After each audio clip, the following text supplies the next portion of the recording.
Yes, we do woodworking in our workshop, that we do. Well, today I'm going to be making a staircase, or at least the first stage of the staircase. And I'm not making it out of lovely fancy timber like I do for my customers. No, I'm going to be making it out of old construction lumber, you see. It's from my house, and I've made staircases like this before, and they turned out surprisingly well. So the first thing you've got to do is actually work out how many treads you're going to need and how many risers, and that all depends on the distance from floor to floor and the distance travelled. So what you do is you create a little L shape like so, all right? One represents the wall, that the staircase is going to be up against, or the triangle that it forms, okay? The other one represents the going. I know I got the sizes the wrong way round because it's more like that, because the actual going is narrower than the actual rise. But from that, you've got to work out how many treads you're going to need. Yes, otherwise it's not going to work, is it? Now, if you've got loads of room, you might go for like 42, 44 degree staircase, and it's easy, all right, easy. It's nice deep treads. You're well within your minimums and maximums regarding your rise and your tread depth. But when you've got an awkward space, and that's what we've got, because we're fitting a staircase into an existing space. It's not a space that we just created. No, it's a space that's been there for some time. And as such, we have to think outside the box. Now, the last staircase that I made, like this one, I'm going to be starting today. 277 is it's quite chunky, all right? There's not many rise. Normally, average staircase rise around 12, 13 rise on the staircase, which will give you about 13 treads in total. But when you consider the bull nose, the finisher, at the top of the stairs, effectively you've lost one tread. So there's one tread less, because it's just that little bit there that finishes or goes up against your floor on your first on the first floor. The way of the stair, it might be second floor, depends on where you're taking the staircase to. But it's that particular one, you don't include that in the distance travelled, other than that little tiny bit, which could be 50 mil, 75 mil, whatever you're going to be using for a finish, and you've got to allow for that. But really, if you've got 10 rise, you've got 10 treads, not 11. And this is going to be a 10 rise staircase. I did contemplate it being, it's 11 rise staircase, giving us 10 treads without the bull nose. Now, I was going to do 10 treads. I thought, hang on, the rise is going to be about 205, 210. And considering where it's going to be going, it's going to go on the mezzanine floor in a bedroom. The problem with that is we're going to be having kids in there and stuff like that, and they've got little legs. Yeah, and when there's little legs, you've got to think, hang on, they don't want to be lifting them up too high. So what we're going to do is, it doesn't make, getting that extra tread in doesn't mean the treads won't be quite as deep. But this is an open back staircase, and we are working within a limited space. And yes, you could do a space-saving staircase. You kind of have to walk like a duck going up then. And they're the ones where you have, I'll show you how. If you've got, I don't know if you've seen, because I've made these things before, in-house, but also on boats, quite common on boats. And they call them a space-saving staircase. So one tread, all right, is that shape, like that. And then the next tread is the opposite, and that one goes like that. And then you go up and down. So effectively you can get less going, but you've got to start with the right leg. The right foot forward. Otherwise you end up tripping over and breaking your neck. The other thing about those types of staircases, they ain't much good going down. They have to kind of go backwards, go down them. That's not ideal. We didn't want that. So what we're going to do is we're just going to create an open back staircase using construction lumber. All right. Now, how green it is, I don't know. I'm not too worried with a staircase though, because there's no real, how to put it, like joints that can come apart. Like a window, for instance, you definitely don't want to make that green wood. That'd be a real hardened to nothing, that would be. But if you're just doing it for like this kind of thing, where all the treads are basically individuals, just held within the two strings, if there's a bit of shrinkage in the treads, all you're doing is narrowing the width of the tread to touch. It's not really going to make a lot of difference, no. So I don't know how green it is. I don't think it's that green, actually, looking at it, because it's not wet and it's not sappy. So that's a good sign. especially with this heat that we've got at the moment, 'cause it's very warm at the moment. I would expect to see some sap coming out of the knots, what have you, but there isn't any. So I wouldn't be a bit surprised it's fairly dry. One way to find out, isn't there? Should we see how wet it is? It isn't fully dry. I'm feeling my hands. Let's get the moisture in. Let's see how wet that is. Give you an idea then how far it can shrink. I need to shrink a bit actually, not vertically, no. In my girth.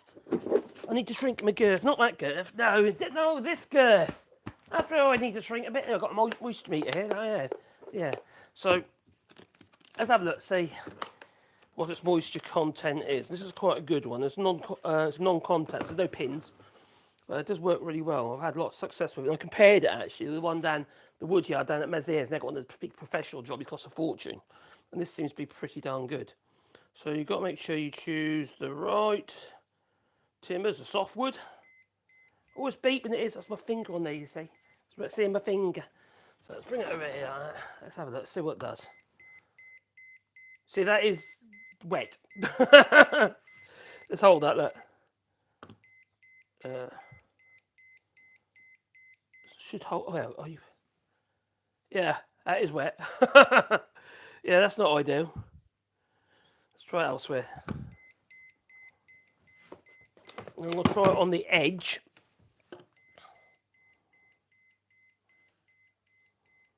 That might be more representative. That's 21 to 28% over there. It's dry there. 12% at that point there. Some of this might be contact moisture, surface moisture. Oh, my Debbie McGee. She's come with bearing gifts. It's not that wet. Let's try that way around. Debatable. There you go. So I'm not worried anyway. So we're going to be, and it's in my house. So why should I care? As long as it holds together. There's a little bit of shrinkage in the strings, a little bit of shrinkage in the treads. It's not actually going to affect anything other than being a little bit narrower. And as long as it doesn't twist and warp out of it, but it's going to be fixed to such rigid in place, it's not really going to move. So sometimes you can use timber like this to do that job. Now I've already run it through the thicknesser on the edge, and I will have to true the edges up. Now we've got 3 boards here, right? And these 3 boards are purely for the strings. These came in just over 4 meters long lengths, and the offcuts we're going to get cut down into treads. Now the treads themselves are only going to be 600 long, but the staircase is actually going to be mounted a little that far away from the wall. So regarding your breadth of your body, your shoulders and what have you, you are not going to be banging up against the wall anyway, because we're putting there's going to be a gap. They're doing that because the walls aren't straight. Now I could try and follow the walls. That always looks like shit if you do that. I'd rather see it away from the wall and being a self-supporting structure. So that's what we're going to do. Otherwise, it's going to look like poo. And I don't want it to look like poo. No, I don't like poo. No. Although, saying that, everyone likes their own brand, don't they? Oh, okay. No, don't give it your day job. There you go. Let's get rid of that bit off in there. Sometimes you get lumps on it. Let me run it through the planer. We're going to be using Cascamite glues. And we're going to be using the thicknesser over here. So we're going to fix the thickness of the other edge. But also, I need to rip one of these boards down into 2. So we've got 3 bits and there's 2 strings. At the moment, these aren't wide enough. These are just over 150, 160 mil wide. So we're going to rip them down, rip one down and glue that to get the width, which is plenty wide enough for the angle of the staircase. Now I haven't worked out the angle of the staircase. All I've worked out is how many treads I need and how many risers. Now you could work out do it from the angle, and you could work everything out from the angle, which you do your Pythagoras theorem and all that sort of malarkey. So we've got the thicknesser, the Multico thicknesser over here that we have, and we're going to be running the timber through there. I'm also going to be recording video while I'm doing it because, well, I've already recorded some video, but when you get to the glue up stage or the playing, I've got the camera set up over there, so we're going to actually record the video at the same time for an actual video. So that's the plan. I'm just going to just get this. This shouldn't even be there. Let's be over here. Get in there. Right. I'm just going to bring up my YouTube, and that way I can see whether or not people are leaving comments, you know. Restore pages. Shall we restore pages? How much in there we got at the moment? Oh, it's not brilliant. 36, 37, 38, 40, 41, 42. Oh, it's going up. Oh, that's plenty enough. Do a live stream. That's good. You see, I put in a new wireless router because ours got blown up by the it got blown up by lightning. Yeah, lightning killed my router that was in here, the wireless router. So we decided to get another one, and I got one that has a longer range because we've got some security cameras coming. You see, for outside, and all done by via port in there, via the Wi-Fi. My channel. Let's go on my channel, and let's bring up. It's a bit slow today. I hope the image quality is okay. I hope it's uploading all right. Everything's slow. Shouldn't be that slow. Right, live. Okay, that's me. Hey, can I get you? Yeah. Right. Turn that sound off for a second. And then we'll run some wood through the thickness. It's a Multico MT1 or whatever it's called. 240 volt thicknesser. Now, I was going to bring over all my gear. I had a lot of Wadkin thicknessers and planers and thicknessers and a table saw. Actually, no, the thicknesser was Burgess. Yeah, Starlight Burgess or something. That was a long time ago. But now I've got this little Multico here for the thicknesser, which is quite good for our electric here in France. It's not it's not overpowered. And it does an amazing job as well. It's really good. Hello, Kerry Marshall, and hello, Albert Gay. Okay, back at you, Gay. Hi, Mark. It's nice to see this chill time. Hello, Stomcare. Thanks, buddy. Let you know, mate. Crikey. You know, last night I was telling you about my little grandson. It's quite bad. Basically what happened is his dad went indoors, left the barbecue in the garden because he wanted to have a go of a wee. I just have a wee wherever I am personally, but and he left it unattended. And the little 1-year-old got out because the two little girls went out to go bounce on the trampoline, and he put his hands on top of the barbecue like that. His left hand should heal okay. The right hand is going to need skin grafts. It's all nerve damage, and he might not, and the tendon damage. He won't be able to grip. It's quite bad. So he's only one. They're going to Chelmsford Burns unit today, so they're almost there now. So hopefully it isn't as bad as what the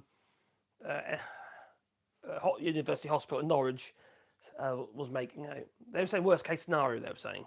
So hopefully, fingers crossed, he isn't as bad as he could be, because obviously he's very concerned. And my daughter's obviously, she's in a hell of a mess. She really is. And obviously she's blaming herself. Really, it was Dad's fault, if you ask me. But there you go. Can't blame people for everything, can you, I suppose. But little boy's got to live with it now for the rest of his life, isn't he? It's horrible. Horrible. I just see his hands. Crikey. I tell you what, though, it just it reminds you how vulnerable these little kiddies are, doesn't it? You know how precious they are, and how we should do everything we can to make sure that they're safe. Get complacent. Too easy to get complacent. It really is. But anyway, that's a massive worry for us at the moment. Oh, the button didn't press. Oh, I'm going to do a button press clip as well for my video that I'm going to make later, or edit later. So I am going to record the button being pressed. Isn't that exciting? Are you excited? Why is that looking a bit weird? There you go. And it's not pressing. Why isn't it pressing?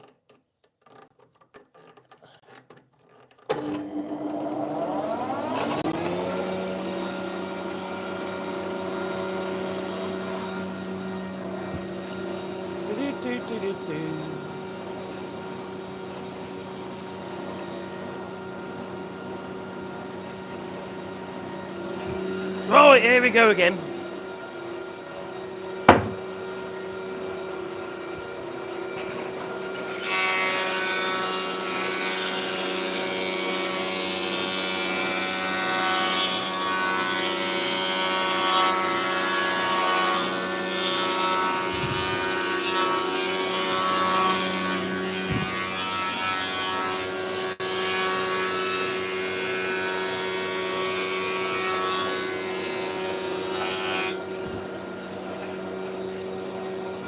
That's one bit.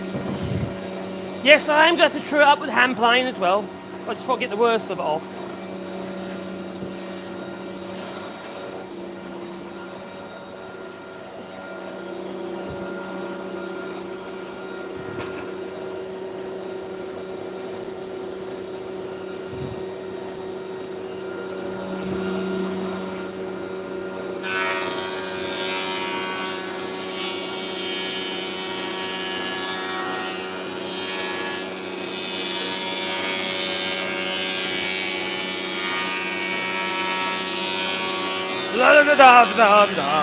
It's noisy!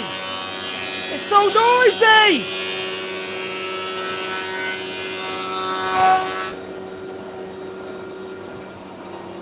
And you see that line there? Right, that's not in the wood. That's because I hit a nail with the planer the other day, just after I sharpened it. That was very annoying. Very, very annoying, in fact. So, that one there. That one or that one? No, that one.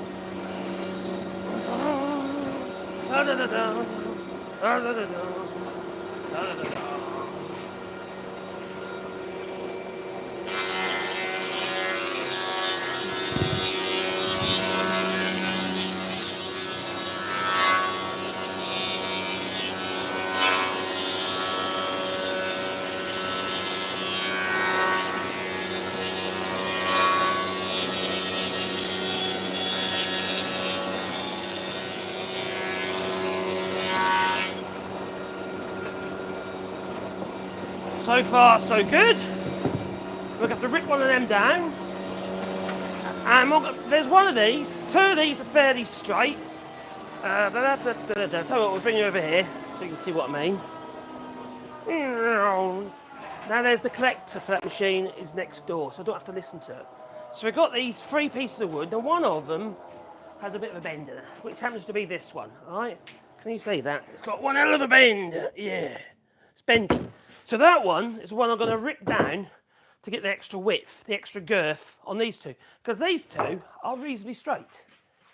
Yeah, so they'll be the ones that influence the straightness. Because obviously if I use that one, which has got a bend in, that's going to influence that string. Whereas this one, if it's half the thickness, it's not going to have so much strength to influence that one, is it? We're half width, sorry. Yeah. Speak up. Hang on, what's going on there? Can you hear me?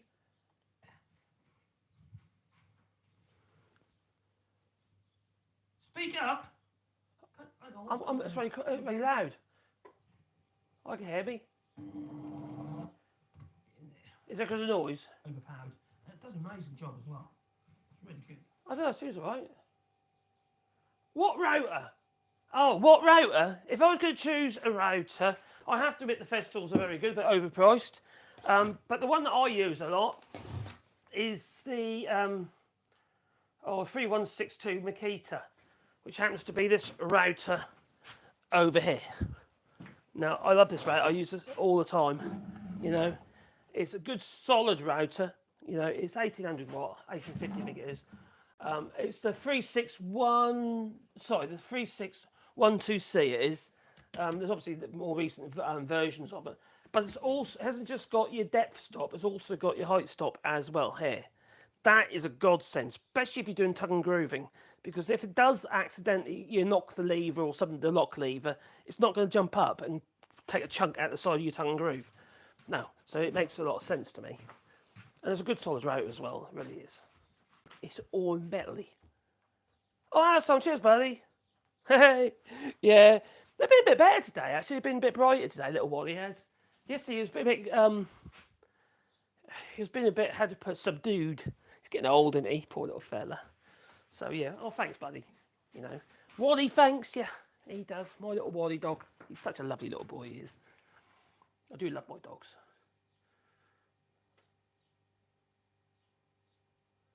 Ah, no, your Wi-Fi. Turn it up. I can't turn my Wi-Fi up. I'm on that in a minute. Now, if I connected via the cable, I'd get back up to 1,000.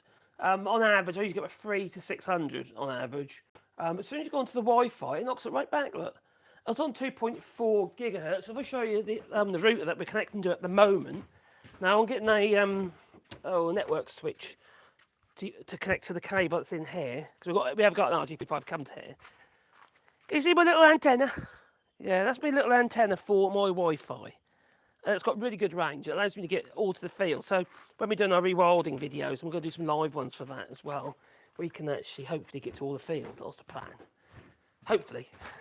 And also we've got a new sponsor who's decided they're going to send us some security cameras. Although I haven't heard anything. They've said what they're sending, but I haven't heard from them regarding the delivery day or anything yet.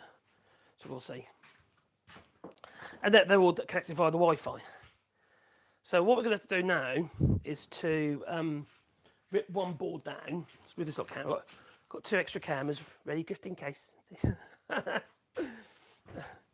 going to edit these into a narrated video. It's going to be too long otherwise. A lot of my videos are too long anyway, my long form. So yeah, thanks for that, Alice. I really appreciate it, buddy.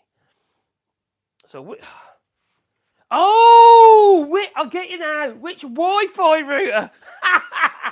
Well, they smelt the same, I suppose. Okay, currently we have the Wi-Fi router is the orange one. I think it's made by Sagem. The Wi-Fi router that we're using, which connects to the Sagem live box, which is orange. That is Wavelength. There's a Wavelength 300M. And it's a 2.4, it's not 5 gigahertz, but the 5 gigahertz would be faster in local vicinity, but I need the range to get to the field. And if I've gone to 5, there's no ways they're going to reach anywhere around there. So I just kept it sort of on the 2.4. So yeah, sorry, I misunderstood you. Oh dear. Cheers, Charles.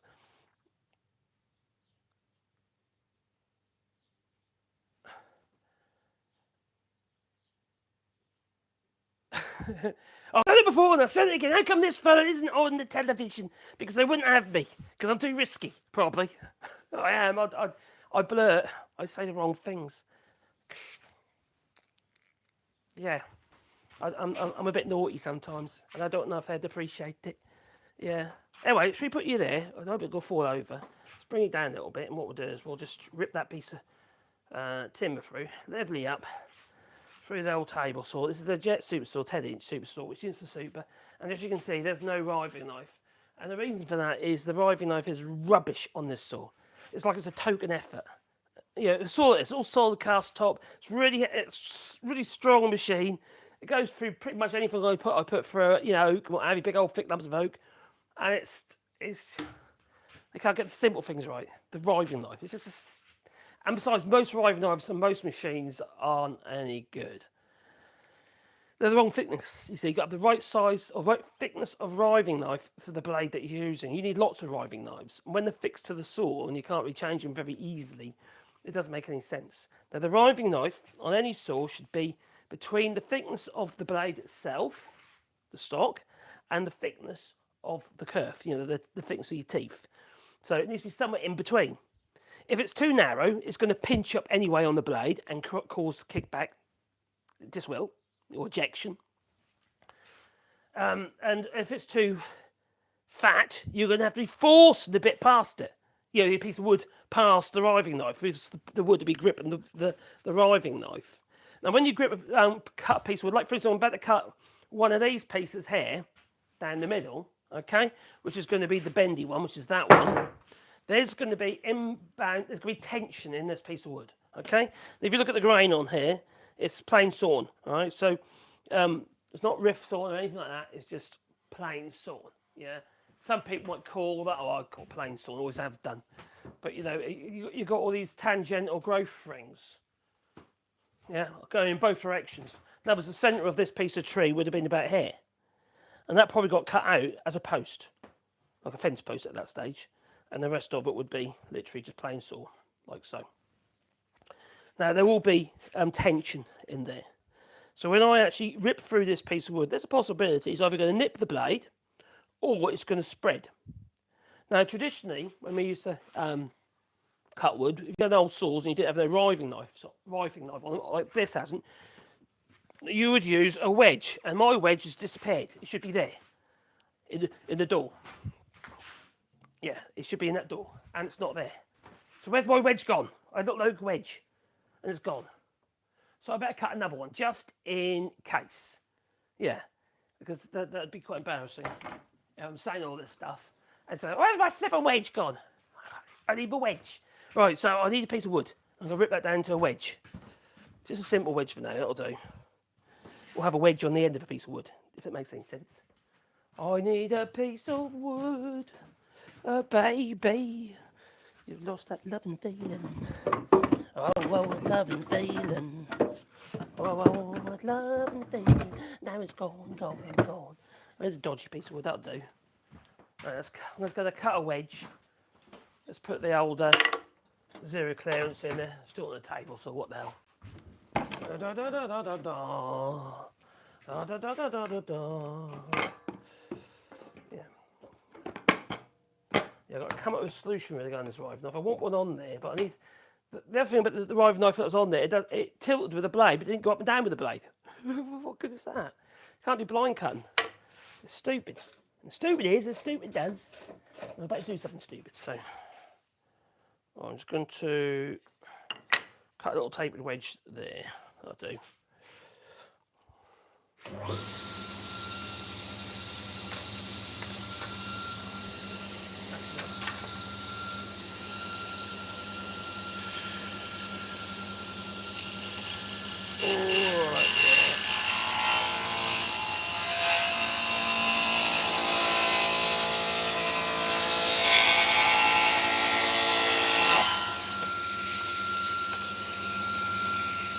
That'll do for now.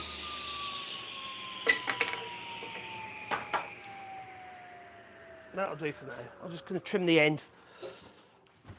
And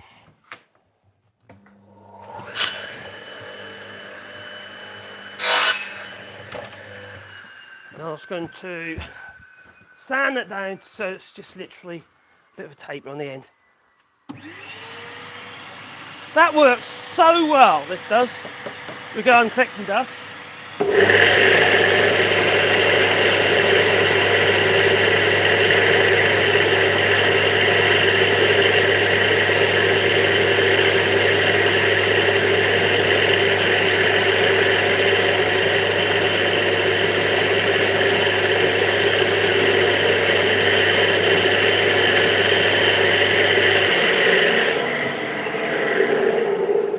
Just a pipe on the end with some holes in it attached to the hoover here, and it's just a cheapy little vac, and it works. It's just does, you know, it collects as much dust as you possibly able to, and it's attached to this L bracket. It's just simple. Just pick it off the floor. That'll do. Might not need it, but you never know. So you sort of better be safe than sorry, innit? Right, where can I put you? Put you back there, I suppose. So let's rip that bit of wood down. Yeah. I want a push pad. Oh, there's one, that'll do. Little tiny screws poking through. Ideal, especially doing rough timber like that, because then you can push it on the top and grip the piece of wood. These rubbery things are useless. They don't grip at all. Absolutely useless, but that works. Yeah. It's like a bed of nails, it is. So let's remove that again. Let's put the other one back in so the old sawdust can escape. Get the blade high enough. Oh, that's probably way too high. Now, if it's a bit of a bend, I want the blade a bit higher than I would do normally. Normally, I have it just so the gullet is just showing above the piece of wood. But because the piece of wood isn't straight, it's got a bend in it. What can happen is you get to a certain halfway through the wood and you have a situation where the bend is actually too far away from the blade. So I've actually got to have the blade higher than I would do normally. And to test that, I'll just grab the piece of wood that I'm going to rip down, place it beside the blade halfway across, and see at any point that blade is not actually going all the way through. And it is all the way through, so that's fine. All right, the bend isn't that extreme on there, is it? So that isn't too bad at all. Now, I think this is about 150 wide or 155 wide, something like that. So let's grab a tape to double check that, and then we can set the width of cut. And I'm going to use, to joint two boards, the pieces together to create the strings, I'm probably going to use the Domino because it just works. Actually, I've taken so much off there with the plane. It's now 140, so that's 71 millimeters. On this one. It's 71. And then 2. It was not right, 40, that's 70. 71 to the R. Oh, a little bit more. That'll do it. There's just nothing falling. I've got a little wedge there if I need it. And I'm going to push that through the saw blade. Yes.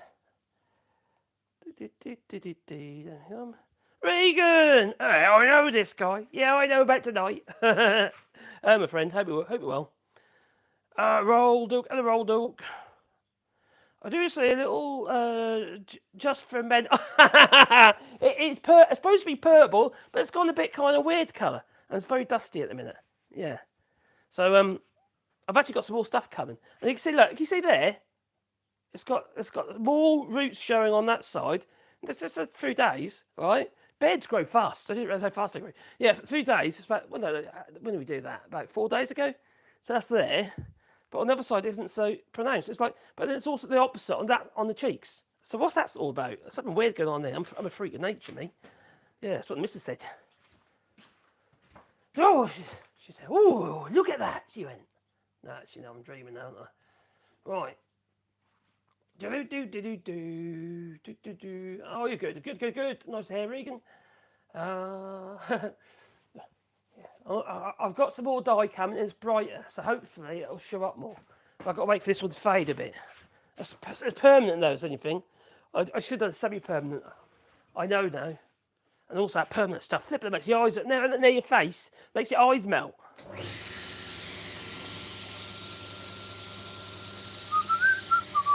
Have a camera.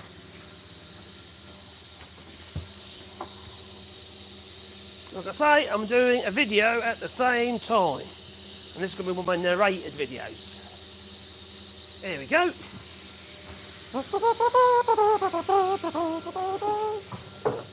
You know what? I'm most happy in the workshop, me. That's the right way. I've got the bend going down, which means it's not going to rock, or shouldn't rock too much. So let's place that to the fence. Quite hard to get it aligned.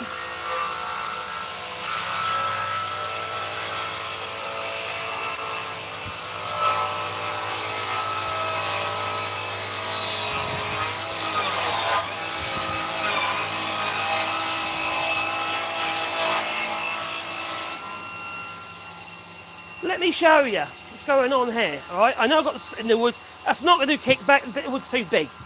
But you can see what's some stresses and strains is actually going the ideal way. In other words, the stresses have been released in the timber, and as you see, that one's going that way, and that one's going that way. Now, if it was going the opposite way, when you got just past the blade, it will start nipping the blade. But once you get past about, I don't know, 300, 400 mil, those two ends here would start touching and creating a bit of a bend in the middle, pushing it away from the blade. I've done a lot of it.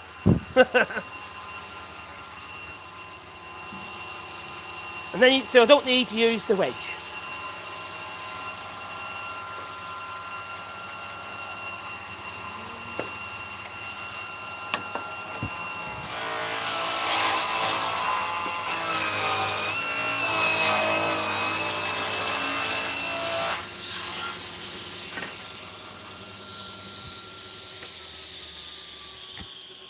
That's 2 pieces of wood and it was 1. Honest? Yes, like magic it is. Just like magic. So what we're going to do is we're going to come back to the old bench and we're going to be doing a bit of planing, and then I'm going to get my very special machine. You could use, I don't know, let's argue that you could use a biscuit joiner. You could just put a tongue in it. You could probably get away with nothing at all if you like. But I'm going to put a joint, some kind of mechanical joint in there, partly because, well actually not partly. Is that the short one? No, that's the short one. I've got these holes in the side of the bench to put little things like this, you see, to rest the wood on. And if I don't get the right size, it'll just be all over the place. It'll stick out too far. And I'll walk into it. So we'll start with one of these first. So we've got a true one edge and decide which is going to be the best edge. which is going to be the top edge. Now the joint is actually at the bottom, so the narrow piece I'm going to put at the bottom of the string, so you won't see it really, because all the treads will cover it up on one side. You will see it on the outside, obviously, but there again, if you do a good joint, you're not going to see it, are you? So I'm going to true one edge up with the hand plane, which I reckon, looking at this, which is going to be the best edge. I think that's the best edge. Up with the top, then that's going to be the bottom. I'm not going to plane the edge as yet with the hand plane. I'll do that once we're clamped up and it's all gone off and sorted and stuff. The reason for that is because you can create damage. What's my camera doing there? Let's just. I'm trying to make sure I can get lots of little clips of videos at the same time. Here we go. Right, so what I need a like a camera on my hand plane. That's what I need. So bring it up like that. Darting the old voice up. Ooh, yeah, just like that. Just like that. Right. I am going to use my longest hand plane, which happens to be the number 7. I don't have a number 8, unfortunately. I would dearly love to have a number 8, but it's a little bit pointless when you've got number 7. And it's a Stanley Bradley number 7. I happen to have the Victor hand forged plane irons. They're 3mm thick that I put in there. Plus, it's got one of my speciality designed totes that fits my hand perfectly. Yes, and it has my mushroom style knob. Yes, it's like it's been banged on the top. You know. Now I restored this hand plane recently, and it's a little bit different because I put cherry handles and well, that was walnut and cherry. That knob is same sort of style, same sort of design. In fact, I worked this hand a little bit more. It actually fits my hand even better. Now, somebody asked me, "Oh, what's the point of that?" Right? It doesn't do anything. Well, it does. It makes sure my hand always falls in exactly the same position every single time. I'm not high up in the handle, down in the handle. I'm always in the same position. So you get a mechanical memory when using a hand plane, and it's I think it's actually quite important. I find it makes a difference. You know, maybe I am an anomaly, but I actually like it. And if you don't, it's tough tea.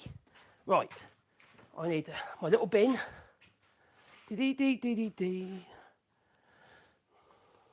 Right, so I've got a bin on the floor, and that's where I'm going to put my shavings.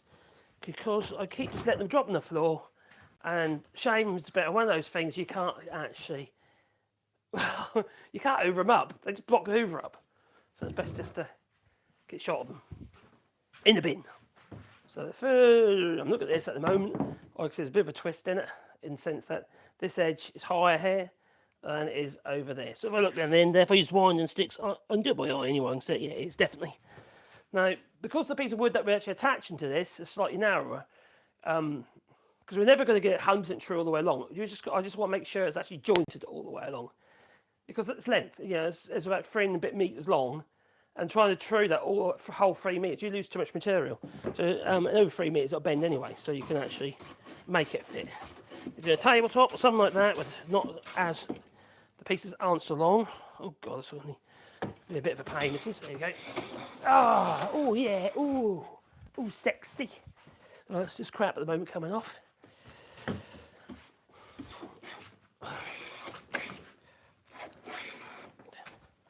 And normally, I would put my hand down the side of the plane for stability, like that. All right. I just realised if I did it with this piece of wood, I'd end up with those splinters. I don't want splinters, no. All right, here we go. Hopefully we get some nice long shavings with a bit of luck. Eventually, once we get all the lumps out of the way. So drop them into the bin over there. Let's bring it around a bit. Oh, crikey. I don't normally do that. La da da da da da da da da. Let's bring it a little bit. There you go. I'm going to bring my camera down here. Then what I'm going to do, I'm going to do an action shot with the camera. No, not really. Sort of. Right. I'm back. So the thing when you do live streaming in the vertical format, everything's so narrow. It's all narrow, it is. Yeah, I'm coming. I'm there. I'm in the air. There I am. I just kicked the bucket. There you go. And again. Right. And we will be using my fez tool domino dab. Like I say, you could use biscuits, but because it's green wood, I think I'd be better off using the Dominos because they'll be a bit deeper. And if there's any stresses and strain as the wood dries out further in the house, well then it will at least hold. It's less likely to come apart. I made a Wappengate staircase, the same method using construction timber, and that was for my son. And you couldn't stretch to the cost of building one out of oak, because that's what I'd normally do for customers. I've done so much oak stuff. And he was looking at the cost, and we came up with this solution. And he's got quite a wide staircase. The treads are about 1.1 wide metres, and it's got quite a long going. The actual strings end up being about 4.5 metres long. They're quite big. We used construction timber, and that was what, 7 years ago now, something like that. Here in France. So okay, it's not necessarily done yet, so I'm going to just take it out just so I can get one of the narrow pieces and see what's happening there. Let's turn that off again. Now I'm also aware that I want to make sure that I do short clips with the camera for my long form videos. Otherwise, editing is an absolute flipping nightmare. You end up with so much footage, and it's hard to work out what to keep and what to get rid of. What normally happens if I edit a video, it's ending up with too blooming long, or how do I shorten this? Okay, if I'm doing videos that are not edited, like for instance, just do everything as is, and what you see is what you get. That's a different kettle of fish, isn't it, you know? So let's play this one down. Let's just see how far out that is in its length. Now that's actually quite a good outcome. Now there's a gap in the middle, but it's touching on the ends. That's good, because if it shrinks on the ends, right, it's not going to splay, you know. So that is a good outcome. The same as if you're doing any, let's say for instance, if you're gluing up a tabletop, you don't you want like the thickness of a piece of paper in the middle and it touching hard on the ends. And if there's any drawing on the ends of the timber, on the ends of the worktop, you won't end up with loads of gappy joints everywhere on the ends. If you try and make it perfect all the way along, the ends will start, because it's the end grain, will expel more moisture. Even if it's seasoned timber, doesn't matter, it's the same difference. It'll expel more moisture, and then you're going to have a situation where you're going to have gappy ends. It'll shrink on the ends of your piece of wood. Right, next one.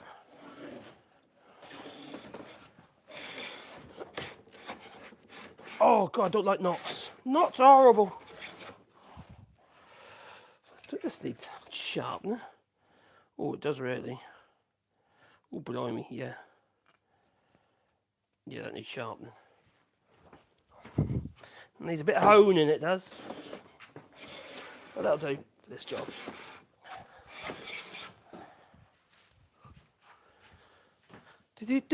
Do. On every stroke with the old hand plane, you need to make sure that you actually remove the shavings each time and put them in your bin. You don't just leave them in there and it'll take us about. What happens, some will be poked through the bottoms of the plane, and then the plane iron won't engage with the wood. Alright, what's going on there now? Go a little bit deep. See if we can get an actual proper shaving. No, oh, we're getting them now. We're getting them. A bit hollow there. Hollow there. Getting better. It's not far off the mark. Let's take it out there and have a look, see how that fares. You see, I'm sticking them in the bin as I go. It's actually half a Hoover. It's got wheels on the bottom. I've got through so many shop vacs over the years. So many, they're horrendous. My Nilfisk one, that's still doing really well. That's a good machine. So if I put a clamp on there, remember it's springy in the middle. That's not a problem. I'm not worried about that. But let's just see if we can bring that together. Just see how that's looking. Do do do do do do. Okay. Right. The wider board needs a little bit more work, I think. In fact, I know it does.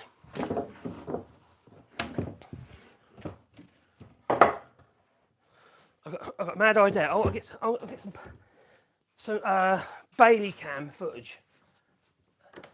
How am I going to do that? I've got an idea. Just a sec. I'll be back 2 seconds. Oh, actually, it's one of... No, that's no good. Well, actually, might be. That'll do it. Right, will this work? Let's remove the phone holder off there. Yes, I'm having a mad moment. Just so you know. Where is that little camera gone? Oh, it's over there. I've got a little lightweight camcorder over there, just a little 203 or 205 or something, little Sony Handycam. I want to get a camcorder for making my videos. That's what I've been looking out for. A 4K one. They are just so convenient. I don't know why people don't use them. Phones, the quality of the phones is not as good as you get out of a 4K camcorder. It just isn't. I've got a 4K Lumix G7 there, which is also a good thing. But I'm wondering if I can fix this to the Bailey, to my standy Bailey number 7, and see whether or not we can get some footage. Yeah. Lengths we go to, eh? Just for a bit of B-roll. Well, it ain't actually technically B-roll, it is actually the job itself, isn't it, I suppose? And how are we going to attach this clamp? Should I get the welder out and weld it on? Maybe. The other thing about these, got such long range. It's a 56 times zoom on that. I was playing with it the other day.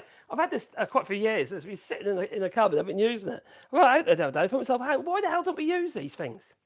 You know, this was not much good in some ways. You can't plug a microphone into it, so it's worth a bit of B-roll and stuff. Or where there's no audio. Where am I going to attach this to? To the knob, maybe? I don't know. I'm guessing. I'm going to try the knob. Will it attach to the knob? Right, yeah, it's going on to the knob. That might work. Right, as long as that don't keep getting in the way, which it probably will. And then I've got to... It's been a beautiful day today. Although it's been sort of dampened because of my little grandson. That's so horrible. Poor little boy. He's only one. Can you imagine that? A 1-year-old having 7 layers of skin burnt off for a barbecue. Poor little blighter. Right. Ah! Can you see? It's a baby cam. Alright, it's upside down, but it doesn't matter. It shouldn't be upside down, should it? No, it is right round. No, it is right round. Just right, it's got to make sure everything's tight. Otherwise, it's going to move. And somehow I've got to hold the hand plane while I do it. This is going to be interesting. Right, tighten the vice up. Really tight. Bailey cam in operation. It's recording, apparently. It's got an appendage. Oh dear. I'll tell you what, I'll take it out. So I'm taking it out of the rack like that. That's it. I shouldn't talk really, should I, when I'm doing that?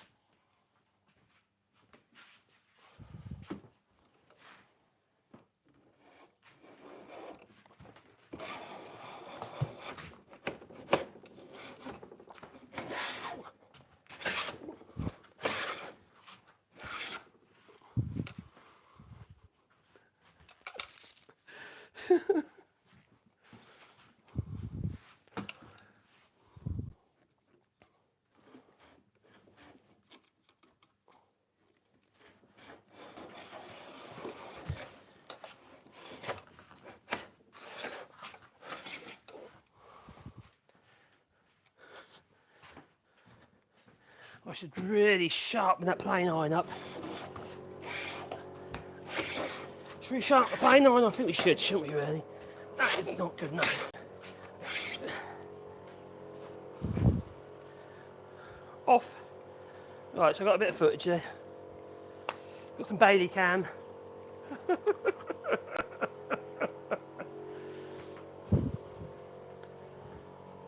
Put that over there.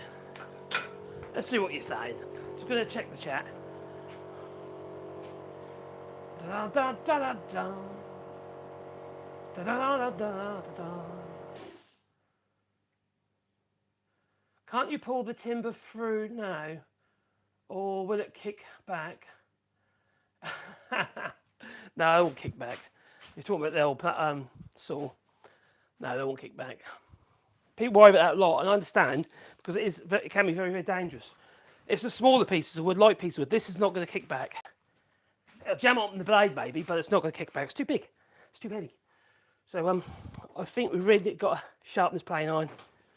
We thought, what's going on over there? Making noises. Oh, something fell on the floor. Oh well.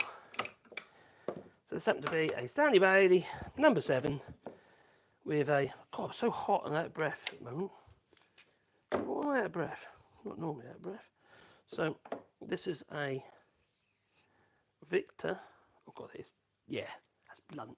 That's a Victor hand forged plane iron. Happens to be 3mm thick, and it is a really, really good plane iron. So, God, yes. It needs a little bit of TLC. So let's grab these old. Let's do it over here, all right, just so you can see. Not where I normally do it, but that's where I'm going to do it. All right, and I'm going to use my little honing guide, which works really well. It's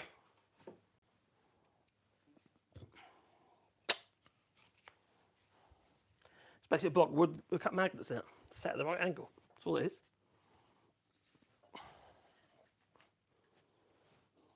A little block of oak. I just set that so I can feel. I can hear it, feel it. So that's a good sign. Need a bit of oil.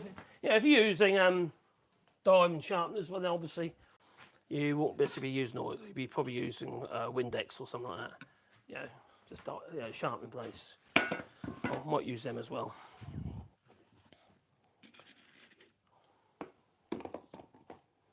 Go over there, you.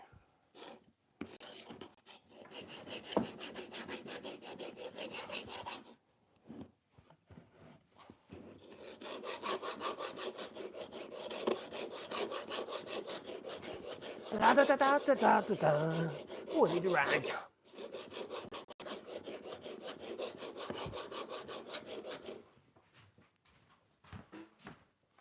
There's one I dirtied up earlier, that'll do.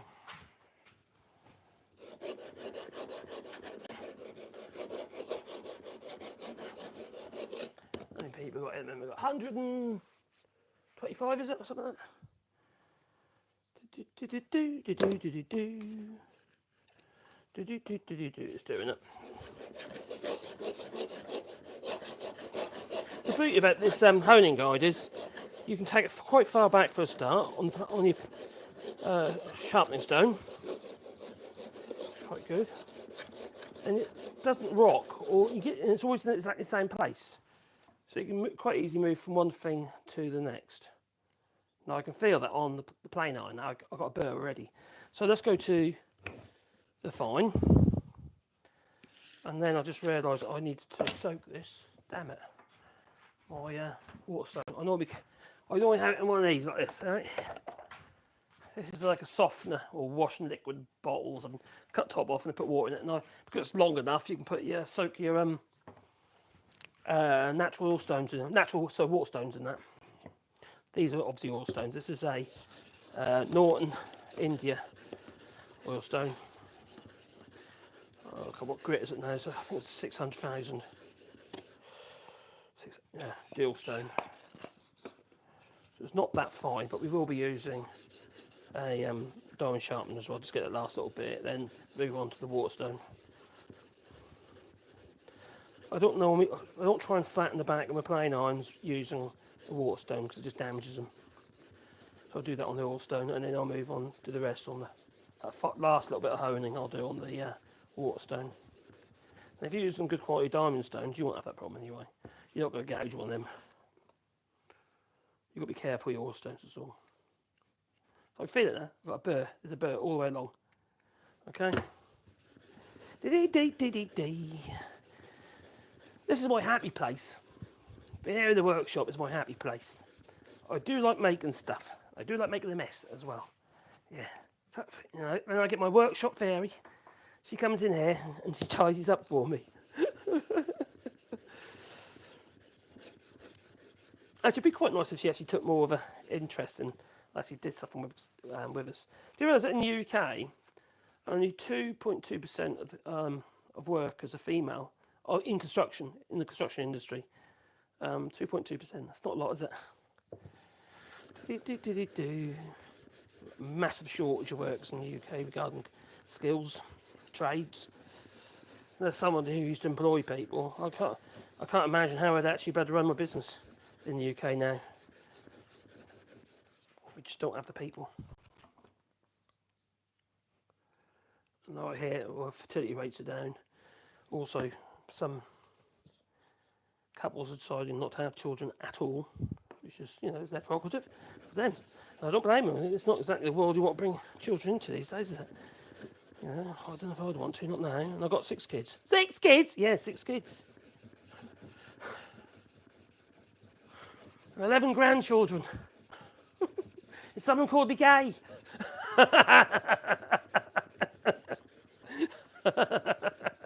People, eh? People. Yeah, logged into gay. I wouldn't care if I was, to be honest. But I'm not. It's not how I swing. No. Not my thing. It is, yeah, it doesn't bother me in the slightest. I think sometimes we worry too much about what other people think, don't we? Do you know what I mean? What other people, do in their lives and stuff like that. And it's almost like we don't want to talk about or do anything for ourselves, achieve our own goals in life, get somewhere. Whether it's making something, or it's just, if your goal is to be a good parent, they're all goals, they're all things to achieve in life. But no, we're too interested in the Kardashians and Taylor Swift.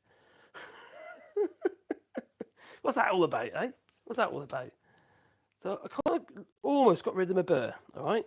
Now, at this stage, you could use the Charlesworth method, which is basically, I call it Charlesworth, really. My dad showed me this years ago. Where on earth has it gone? Where you'd use a small rule, it's about 0.5 millimetre thick of that'll do. It's not a small rule, but it's a small rule, as in it's not a bigger rule. And put that on the edge here, like so, and then literally, if anything, that's a little bit on the thick side. There's one over there. That'll do. This is the very old bone chestnut one's a bit too thick. Well, that's better. Did I see one up there a minute ago? Where did I see one a minute ago? Ah, that's what I found it. Found the one I'm looking for. This little one, a little 150mm or 200mm. There you go. That one. That's the one I wanted. Just place it on the edge there, like so, and just as you back grind it, just a touch. Okay, it will change your angle of attack, so you bear that in mind when if you're going to do it this way. This you need to allow for in the angle if the angle's important to you. So now it's polished off the back of that plane iron beautifully, just by raising it a little bit. Otherwise, you've got to polish one hell of a lot of plane iron, haven't you? There's a lot of steel you've got to polish. So this way you just enough. All right, so now I'm going to move on to my Waterstone. No, not the bookshop. No, my Waterstone, which happens to be it's a natural Waterstone. I can't tell you what grit it is because when you buy yourself or get yourself a Waterstone, you never really know. No, because they're natural and they're all different. They're all different.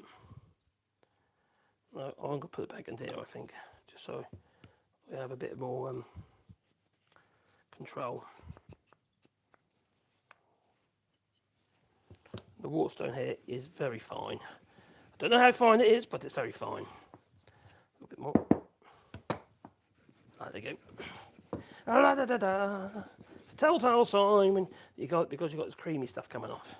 A little bit of water on there. I should have soaked that before I started. I normally keep it in there, but obviously I forgot to put it in there because I'm an idiot. Just me, an ugly idiot. There you go. That's pretty good. Got a bit of a burr on the back, which is good.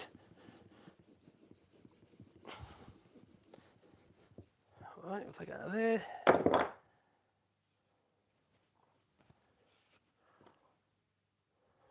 I'm going to use a 3000 grit stone like so. Do exactly the same thing again on the back. It's a bit more. I don't want me to put it on this, but it's a bit wider. Put between those two.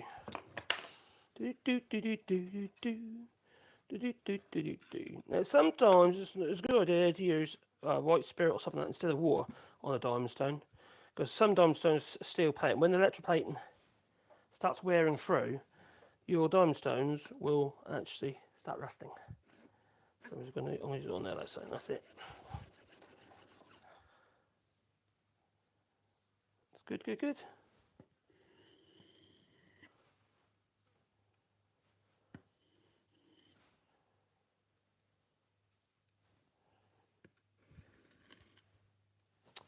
What did I do that for?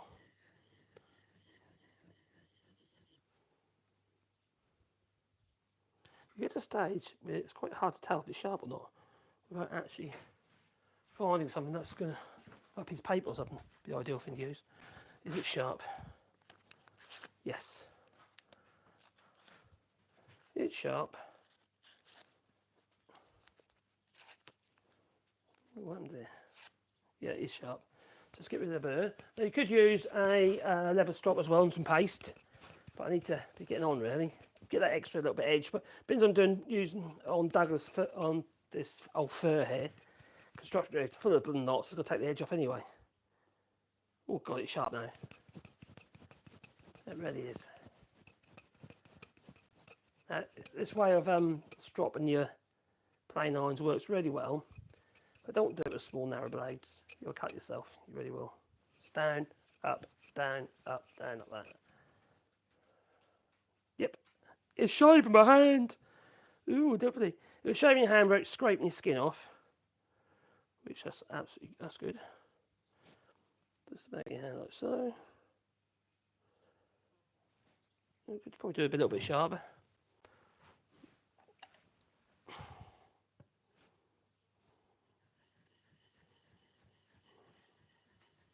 Hello, Wally. How you doing, my boy? My little dog's come in to say hello. What's up, fella?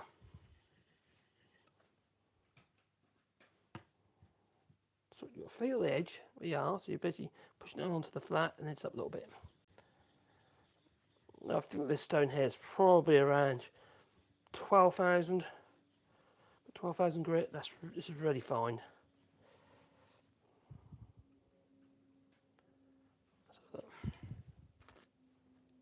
It's wet. A little wet now.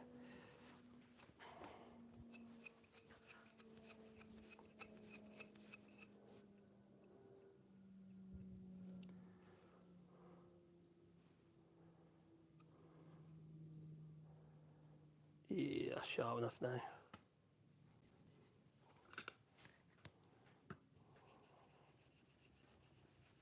Hello, Wally.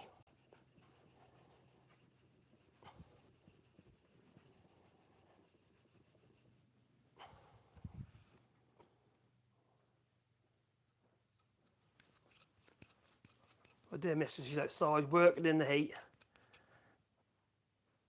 Right. Oh no, I'm gonna cut myself. Oh, don't do that. I have actually. I put the corner of the chisel, the corner of the plane iron into my hand. Don't do that. That's a silly thing to do. I think that is good enough.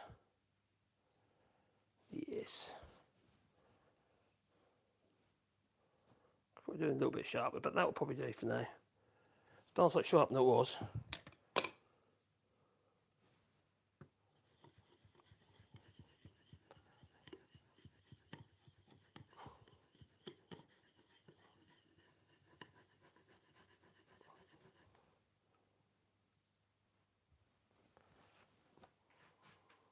Burr's gone, that's good.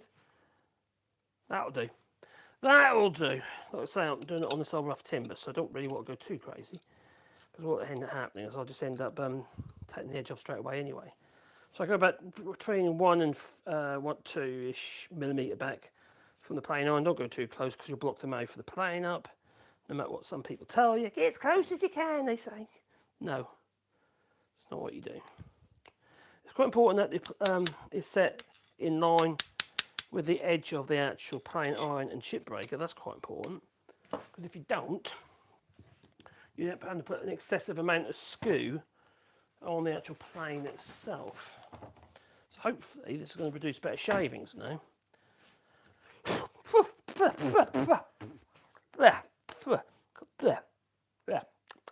It doesn't taste like oak, no. Alright, that might be a little bit fire, but that'll do. I've got about 3 mil on that one's probably a bit over.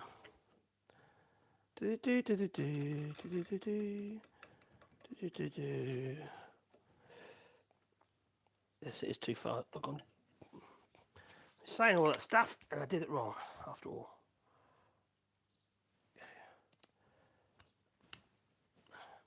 Well, if you don't get it right, you'll end up, if it's too far out, if you're going over 3 millimetre, over 2.5 to 3 millimetre, you won't get enough depth of cut on the actual adjuster.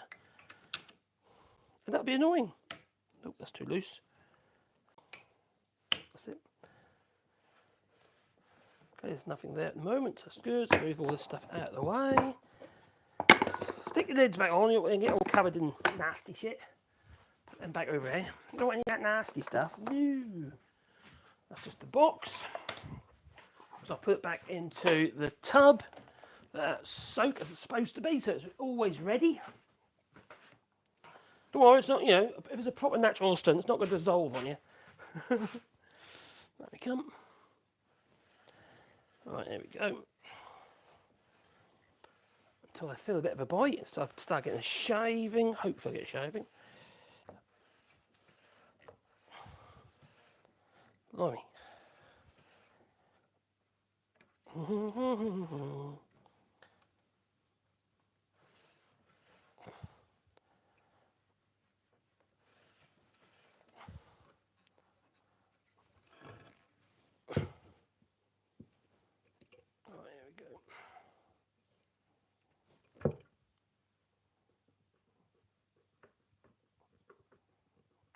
What's going on here?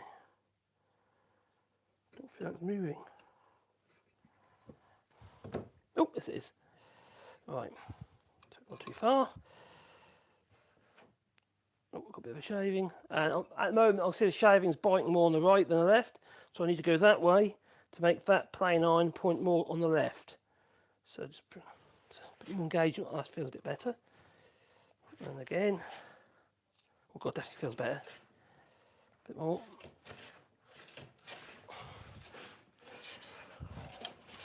Oh God, it's loads better. Right, so a bit of wax.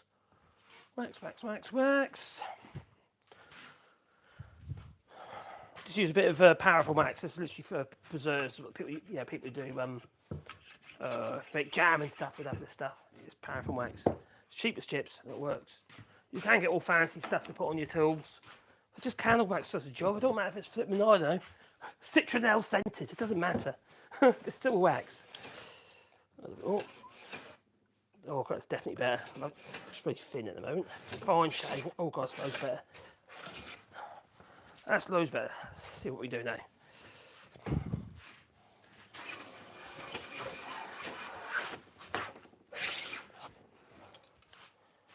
I've got a little Wally down there on the floor, dropping shavings on his head.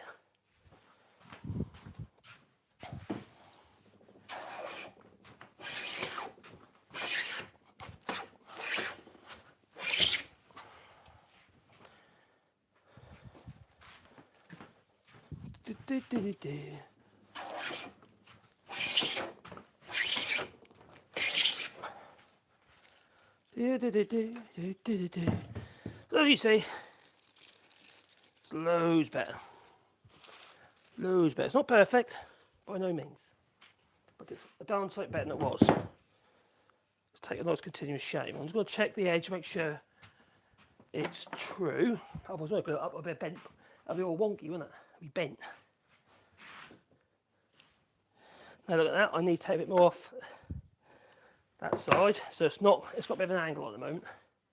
So we need to get rid of that. I'm going to do first of all the skew. So you skew the blade down that way a little bit. So it's like food shaving, removing the material on this edge, and then I'll straighten it up and take a flat shave over the whole lot.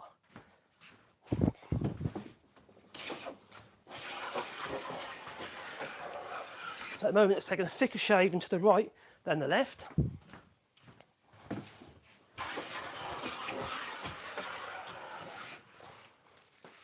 Am I getting you, Wally? Let me show you my Wally.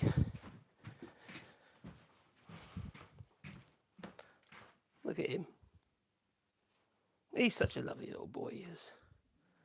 He's my buddy, aren't you? Hey?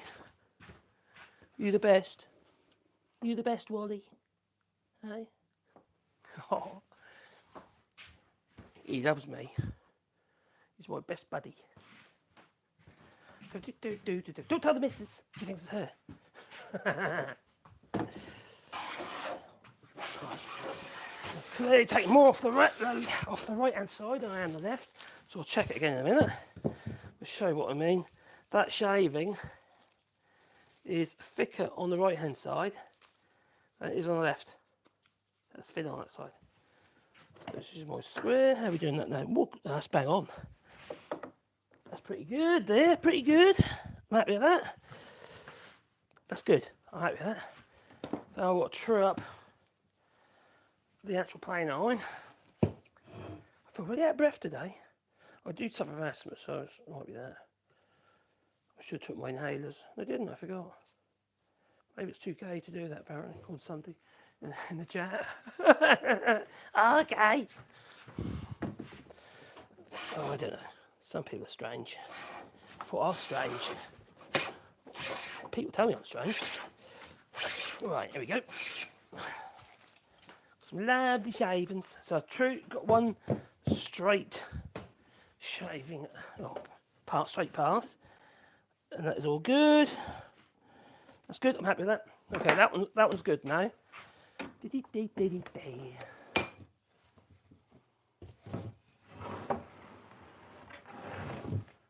So down there.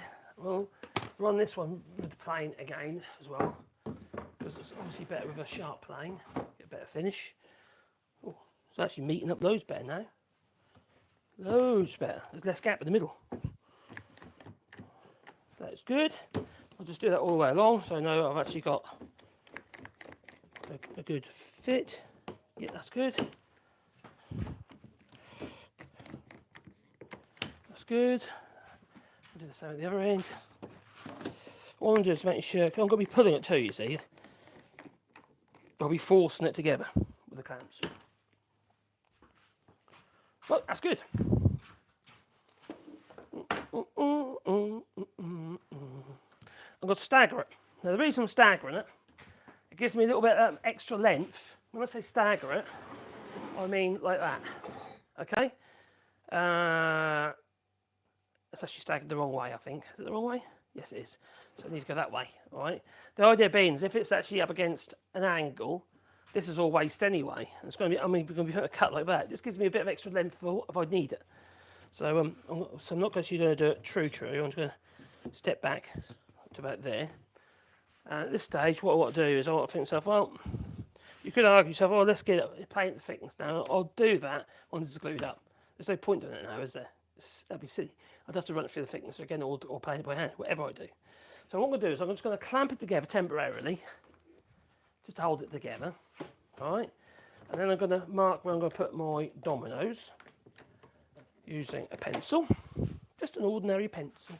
Oh, this isn't any ordinary pencil. This happens to be a Cascamite powder resin wood glue pencil. Now I'm going to come in a bit. I'm not going to put one right in the end. There's more pressure on the end anyway because of the slight bend in the wood. So I'm going to leave that alone. I'm actually going to come in 1, 2 lengths of the pencil. The reason for that is I'm just want to make 100% certain. I've done too wide line there. 100% certain that when I trim the ends up with the angle, I don't end up going through a flipping domino down. I don't want that. That would look rather awful on that. And I'm going to put these all about, I don't know, I'm going to say about that. Say about there. So I'm putting about 40 inches apart-ish in old money, which is what, about 350 mil.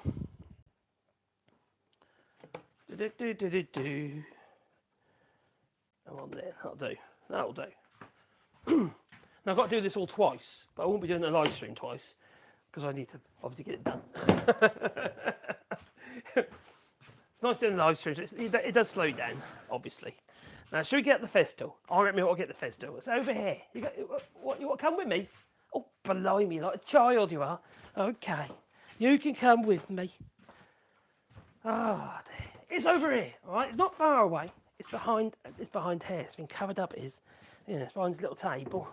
There it is. That's my Festool. Yeah, no, actually, I got 2 Festools. I own 2. This mechanism here, which locks into place, actually came out of my camera. That was for pulling the TV out. But we don't want a TV out of the camera, so I took it out because it's stupid. I don't like TV. There's better things to do than waste your time watching television. There really is. Right, let's put you over there.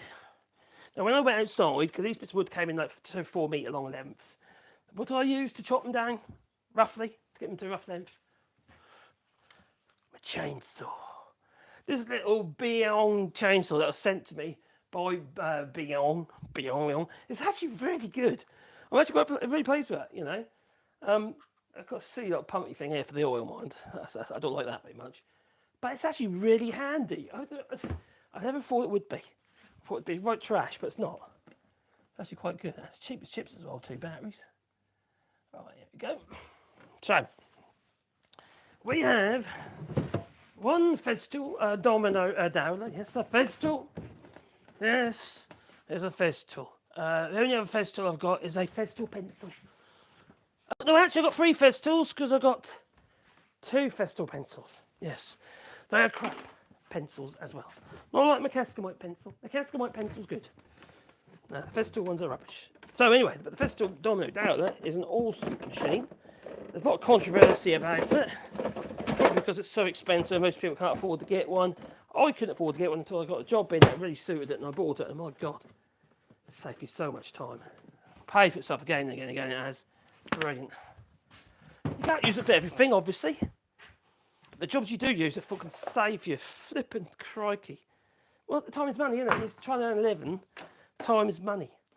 And when I was busy, I'm not so busy these days because of a certain political event. Destroyed my business here in France, but there you go. That's another story. So, we will place that into there. It's the plug it power source. Right, let's chuck that in there like that. Tighten that up. I'm going to just have to decide on how deep I'm going to go. This 38mm timber this is. So I'm going to, let's do 20mm. It's near enough. It doesn't have to be dead centre. So, because we've got this depth adjuster on the side ends in 5mm increments. Just there. Okay. So effectively what you do is you loosen it up on the height, like so. And then you can move this along until you get the desired set. You can do it in between if you want. I'm just going to do it 20mm. It's nearest down. All right. I've then also got a thing. Oh, dust extraction, very important. I don't clear the hole out. You've got to clean hole, you know. You must have a clean hole. Oh, cheers, John Doe. Love your channel. 100%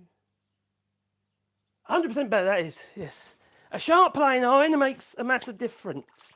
It could have been a little bit sharper, but I think for this job it doesn't really matter. I can spend more time honing it later. I got some tea, licorice tea.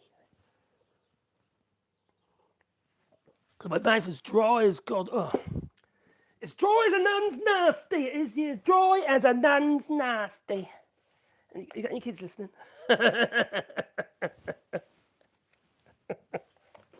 Sorry. Oh, there's some dust extractors over there. Let's put the other camera here. Let's get the old dust extractor going, Wally. You keep me company, aren't you, boy? Huh? Or are you worried you can have a fit in a minute? He does that as well. He has set up fits. And when he's worried, for whatever reason, usually because he's going to have a fit. They'll hang around you. Alright, what's going on there? I think my hose is clogged.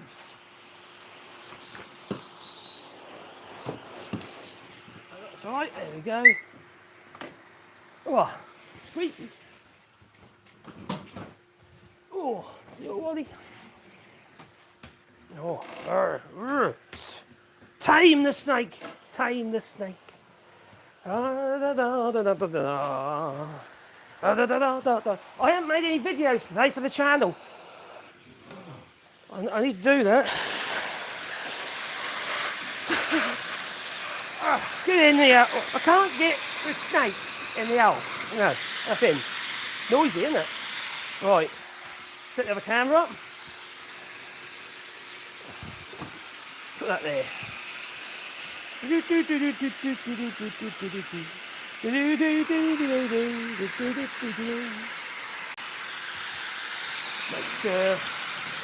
that is in a good place.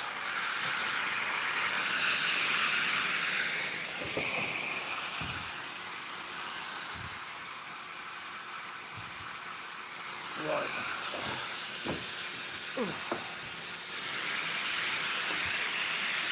You know what I need? I need a vac mounted in the bench, so I haven't got to have all this lot.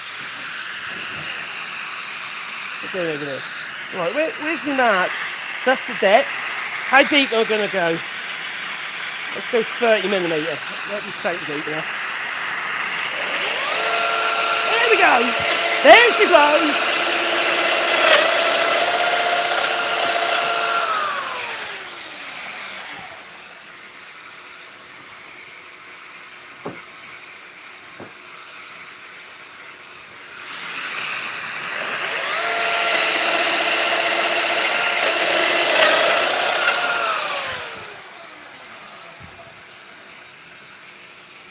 All my shutter job that got collected, never happy, so I'm pleased. Got paid, which is very handy.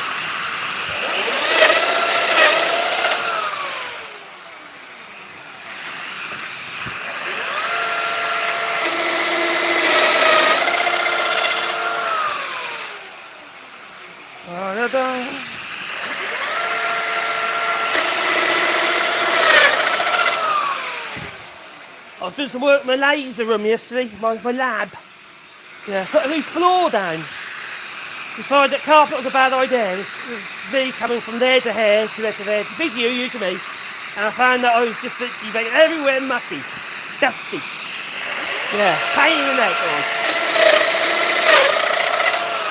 I'll show you. It's an OSB floating floor I put in.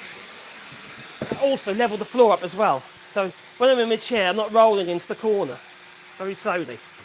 That is so annoying, I'll tell you. Seriously annoying.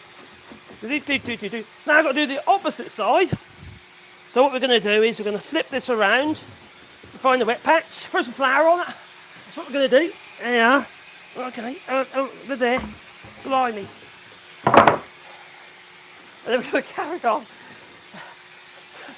with the wood and its hole.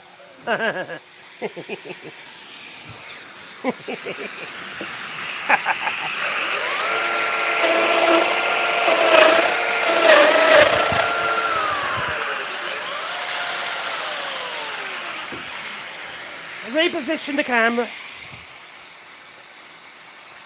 Let's get another angle with the camera. Let's put it there. Move us along.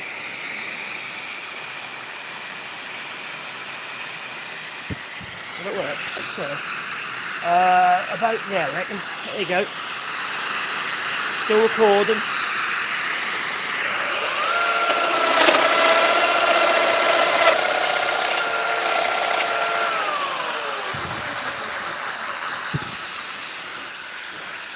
Okay.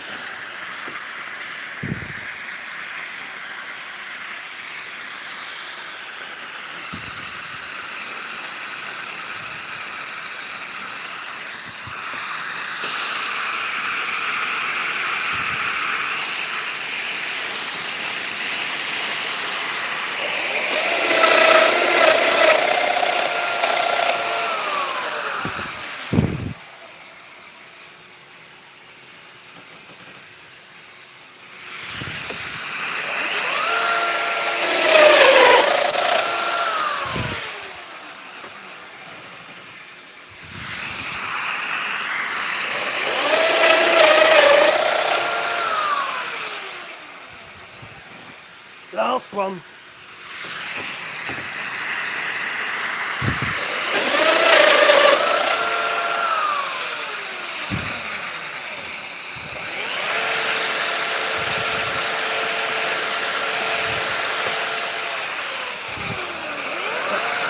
Okay.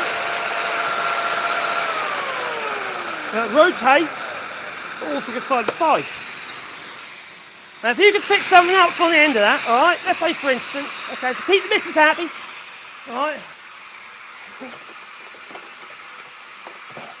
Oh, where is it? A spanner. There you go, there's a spanner. If we could flip that off there like that, all right, you could attach a rubber appendage instead of the bit.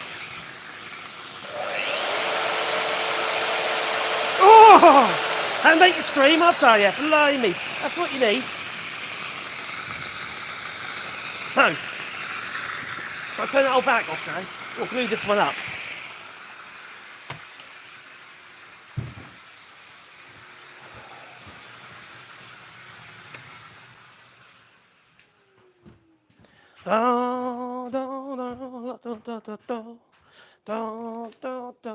Yes, I still need it to do the other one, but I'm only going to do one in this live stream.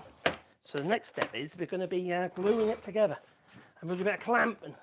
Yeah, not clamping, no. None of that. We're going to be clamping. Let's turn that camera off for a second. Put that over there so it don't get damaged. Move my plane back so that don't get damaged. The rules, things in the way. Stick that back on there. Put that one back on there. I've got magnetic strips there for me, you see. Just makes perfect sense. Magnets work. Do do do do do do do do do do do do do do. Oh, what are you saying? That's my break now over. Now need to do some work. Take care, my friend. Look after yourself, Keir. At a storm, Keir. Might see you tonight. A lot of unusual suspects in there, yes. Oh, we know, yeah, that we do.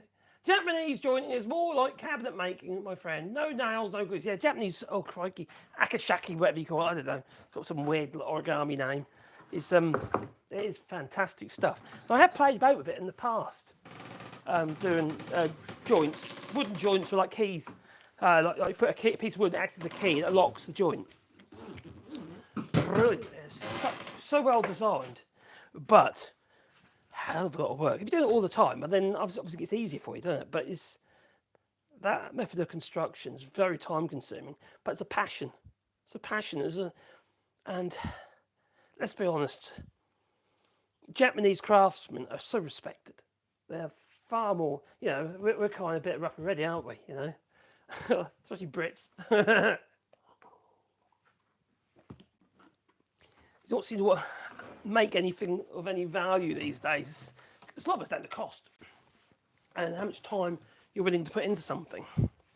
Unfortunately, because of that, I feel that many trades are being lost. You know, the skills are being lost. That's one of the reasons why I like doing this channel. It's like I want to share some of the things I've learned in the past with other people. And hopefully, that, you know, they can learn some. You know, other people can learn a few bits and pieces. You know, or maybe you just enjoy watching the process. Either way, for me, it makes it worthwhile. It's nice if you can share things, you know. It's good to share.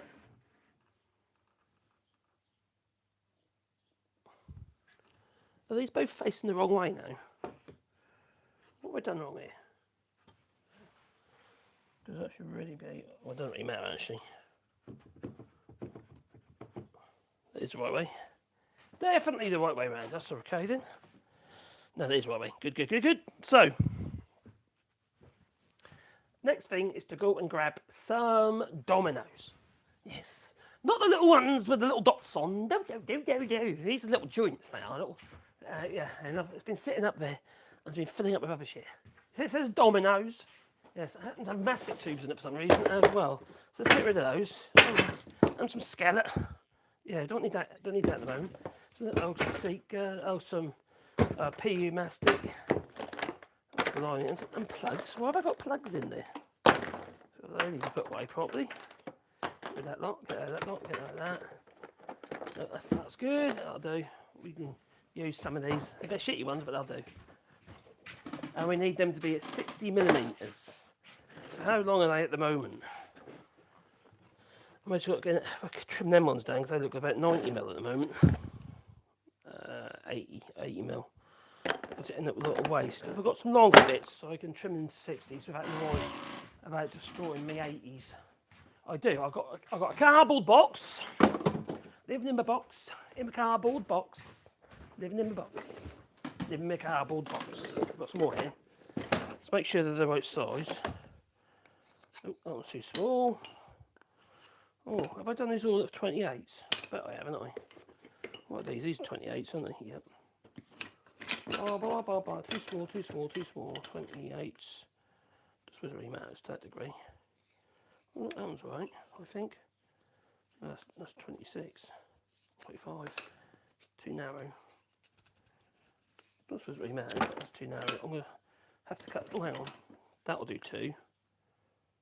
Yeah, that'll do 2. That is, yes, that's I'll do 2. How many do we need? 1, 2, 3, 4, 5, 6. We need 6. So what is that one? That one is. I made this little gauge up to make it easy to find, with the 14mm cut. You see? So that's a good. That's another one. So I need another 3. I've just used 3 of those. If not, oh, hang on, that's a short one. That one's. Yep, we trim that one. So then another 2. Yep, another 1. No, too short. No, that's probably about right actually. That's the right size. No, it's not. Too small. Too small. How big is that? Oh, put that on there, and we'll have to cut one of those down. So we need 6 of these, and we'll do this on chop this length on that. That we will. Boom, boom, boom, boom, boom, boom, boom. Right. My holes, my mortises are 60mm deep, 2 times 30. I'm going to be slightly shallower than that, so I'm going to do them at 55. That gives me 2.5mm clearance on each end, which is fine. Fine. 55, that's 60. About there. And I could just do that, and do that. If I wanted to, do that. It's not a great way of doing it because you can end up slipping.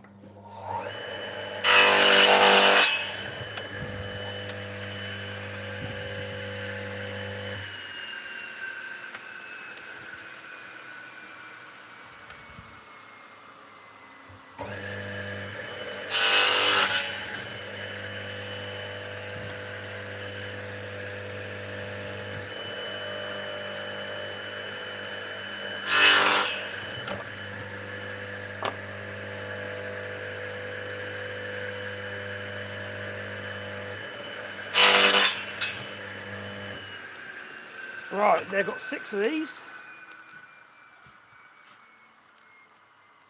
Oh,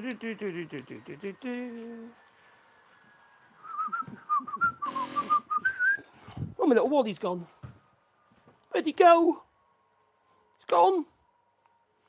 Right. So we've got to mix the glue up. We're going to be using Cascamite. Cascamite, powder resin, wood glue, and why I'm using that glue is because it's bloody good. Alright, it holds like hell. And it's great for anything that's a mortise because it doesn't compress very much. So because it doesn't compress, let's put you back over here. Yes, because it doesn't compress, it the joint doesn't get weak. So if I show you a little bit of half which was left to dry in the bottom of the pot, it looks white because I had it in the fridge. But it's hard. All right, you hear that? Doesn't compress. The PVA, if there's any gaps, will take absolutely forever to dry. It'll shrink for a start. Plus, it's rubbery, so the joint can compress. So with PVA, you want a really good tight joint. With something like Cascamite, you can get away with murder. You really can. The joint can be a bit on the slack side, and this it'll still be very, very strong. Talk about my Cascamite. Oh, there it is. I found it. I found my pot of cascamite. Oh, actually, I might have to get some more out of the tub. Might be enough for one mix. That's really easy to mix. I know some people have difficulty mixing it, but it's actually really easy.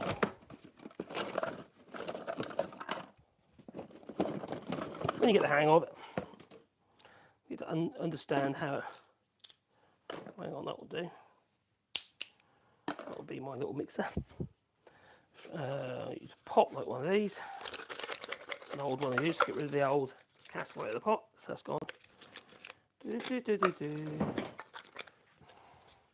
Now when you mix this stuff, use a... Oh, it's got a bit of a crust in that one. It's inside the pot. Use a dust mask. Now I ain't got a dust mask on because I can't wear one with a bed. It doesn't work. I've found one here that works with a bed properly. And plus it's extremely hot. It'd be very, not just uncomfortable, it'd be unbearable. And when you're uncomfortable, you make mistakes. That's when you have accidents. Right, so as for water, now you can mix it with a bit of wood dye if you want, water-based wood dye. It'll still go off, and you can have a coloured glue then. It don't seem to affect the strength either. I will need to mix some more of this up because there isn't enough there to do this. So I've got another. I've got my box over there, so I decanter it as I go with cascamite. See, the thing about cascamite powder as wood glue, it doesn't like damp environments.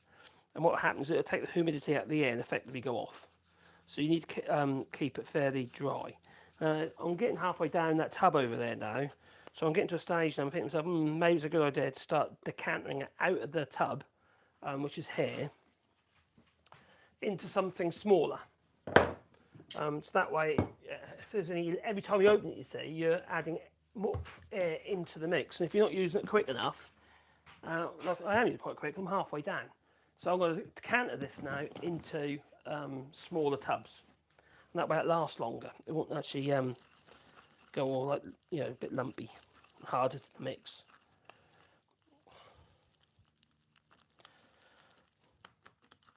I used to do that a lot, obviously, because I used to buy them in 25 kilo sacks originally when I was using it all the time. Polyvine ruined it. Luckily, it's been bought out by Eureka Glues, and they've basically brought it back into existence to how it used to be. It's a good glue, though. It really is. Works well. Now, when you mix this stuff, you don't want to mix it too thin, obviously, and you don't want to mix it too. That's a little bit on the thick side at the moment. Just keep working it because you need penetration. And if it's too thick, it won't actually penetrate into the wood, which is what's needed to be able to get adhesion. Now I put the powder in first, then add the water. In instructions, it tells you the other way around. It also tells you measure this, measure that, and it's all very well, but I've always done it this way. The way I do it is the way I've had most success with it, where basically I've added the water to the powder. Mix as a paste first, and then from that go to your liquid. So add a little more water if you need to. So I've got a bit of glue here ready. So what I'm going to do is, first of all, I'm going to actually place this piece of wood in the vise again, just so I can keep it the right way up.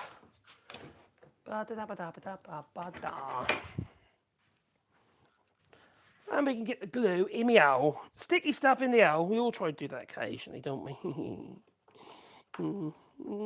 Maybe. Now you can use this in conjunction with PVA. Let's say, for argument's sake, you could use this for the actual joints for these mortises.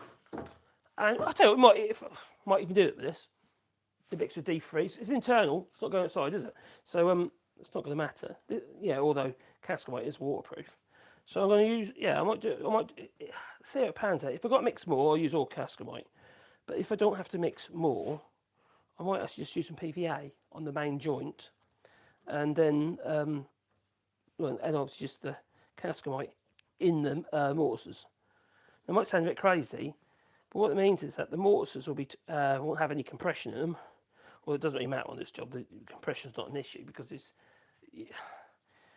where you got like I do the right angle of a joint or a frame or some description, or bridle or something, where you want to make sure there's no compression.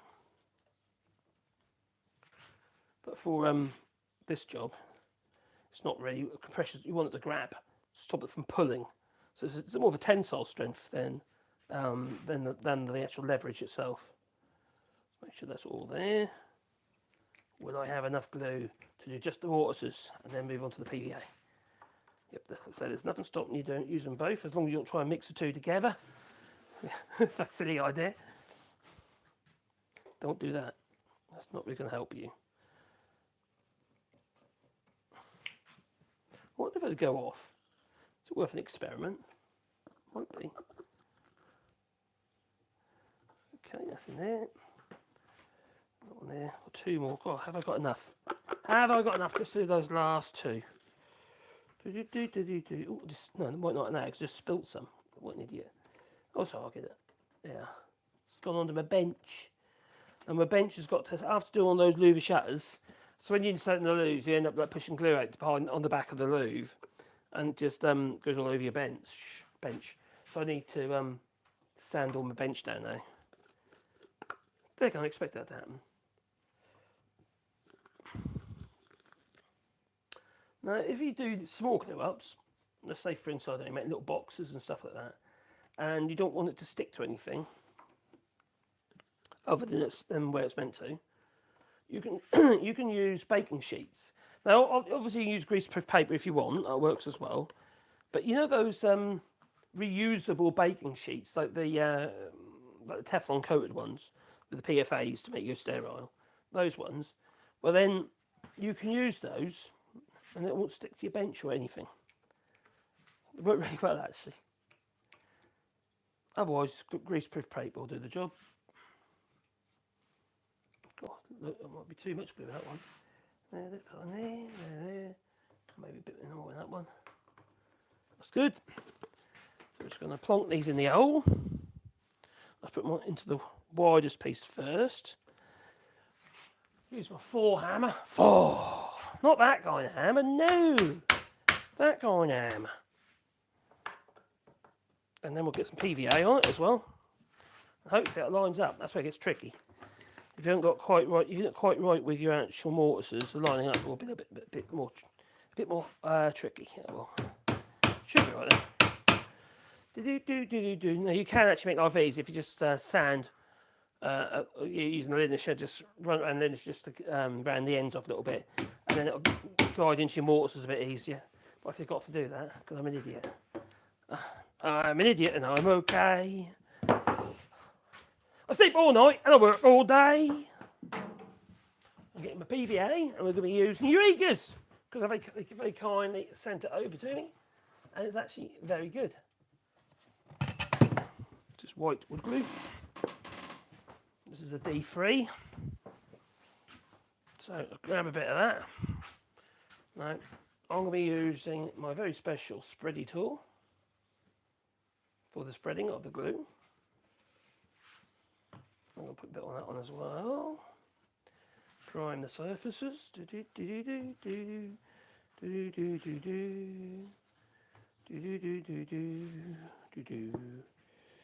Right.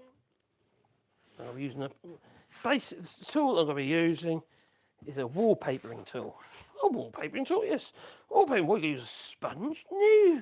Are you going to use one of them funny paper cutter type things that go blunt in 2 seconds flat? No. I'm going to be using the wallpaper seam roller. That's what I'm going to be using. Feels a bit like Jack and Oi, what's that? Through the round window. It's very important to spread the glue evenly. All this swirly like people do with glue balls, what happens is the glue will take the route of the least resistance. And because of that, a lot of the glue won't end up where you want the glue to be. No. And it could potentially fail. So the best thing you can do is make sure that you spread it out nice and evenly over your workpiece. And then you're pretty much guaranteed to get good adhesion. And you've got to have good adhesion, you know. Yes. Oh,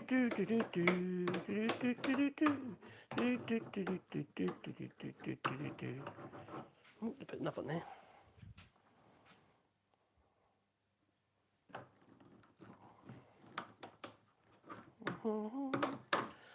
It just works, this thing does. Let's say it's just a wallpaper roller, wallpaper seam roller with a bit of tape wrapped around it. And that way, once the old glue builds up to a stage where you can't really get on with it anymore, it's too lumpy or whatever, just peel it off, start again, put a bit more on. These wallpaper seam rollers I've had for years.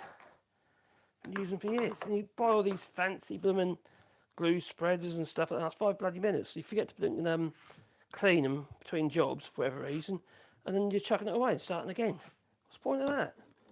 Everything you spend, especially if you're working, everything you spend is a loss of profit. It just is. Right, so somehow I've got to get that onto that. Hopefully it'll be easy. It might not be though. Right, so I'll try and bang it on the best that I can. I do like to bang my wood, I do, yeah. Do, do, do, do, do. Life is like a butterfly. Oh, Wendy Craig.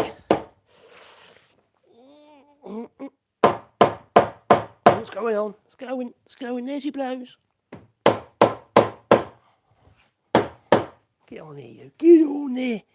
Get in my belly.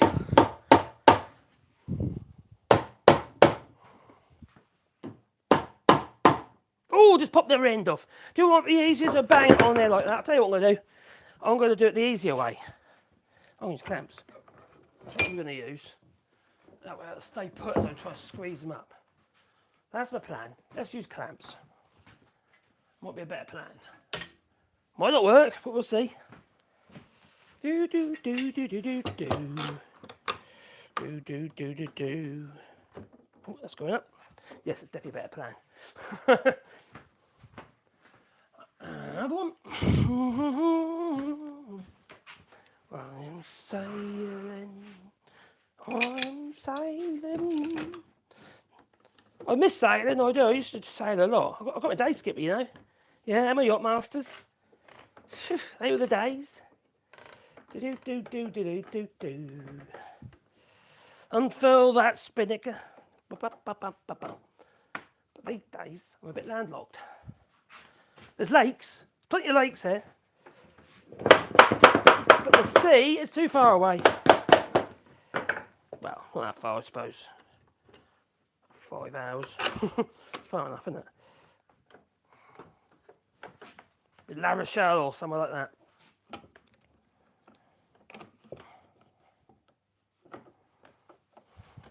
Well, it's squeezing up. It's nearly there. Bit by bit. You see, it's nearly, it's getting there. So alignment wasn't too much of an issue, was it? Even though I did the Dominos tight. Now you can use the proper, you know, the actual, the actual Festival Dominos. I'd actually like them. I think they're weak. They're problem with them is they're beech, and beech is actually a fairly short-grained timber, and as such, it's brittle. It's a brittle wood. So why would you want that as a joint? Same with their biscuits. I understand why they use it in some ways, but it's not a good material to use for joining. And it rots quickly as well. So if you're doing something very solid and you want to put a domino in, you obviously want to make sure you're using a domino that isn't going to rot on you. And it just seems to make sense to me. And beech rots very quickly. It's black and rots. So it's not ideal. Alright, so that's squeezed up there. So now I've got what, 9.5 inch wide string, which for the angle of this staircase is quite steep. It's actually ideal. Right, so that one there. So now it's just a case of whacking loads more clamps on it and put it out of the way. And move on to the next one. More clamps, please. More clamps.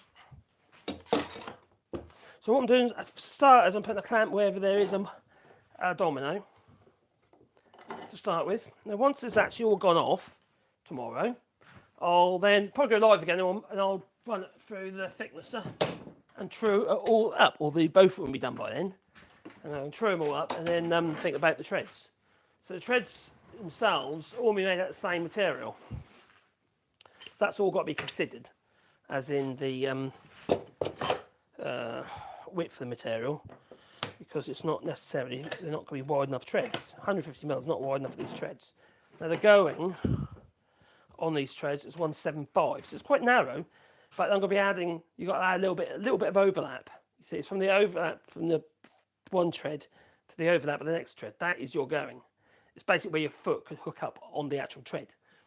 So this going on this little staircase is 175, which is quite narrow. Is it the code? Probably not.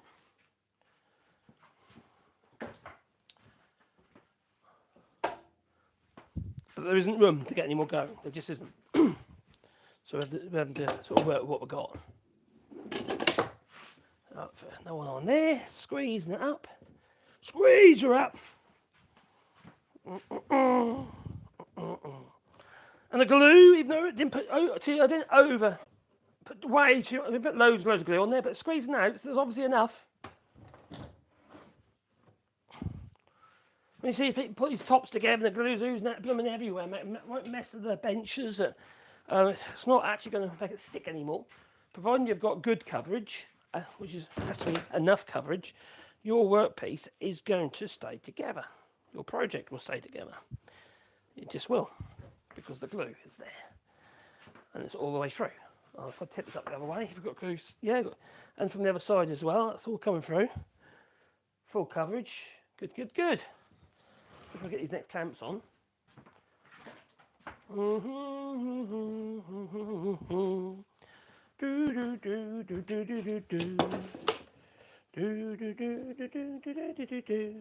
Right. Now the trick is regarding how many clamps do you need? All right. I wonder how many clamps do you need? Well, you need enough clamps to spread the load evenly across your workpiece. Now, it all depends on how wide the pieces of wood are. Now, these two pieces of wood are different widths. There's one half the width for that one, so one at 75 mil and one at around 150 mil wide. Now, because of that, you have to go by the narrowest piece of wood to how many clamps you actually need to clamp it up and get even coverage. They always work from a triangle. So, for instance, if the two pieces of wood were the same thickness as a width as this 150 millimetre wide piece, 6 inch wide, all right? Well, then, as long as you're a triangle from that 6 inches wide, whatever width that is, which probably end up being 12 inches, you have 12 inch centres between your clamps.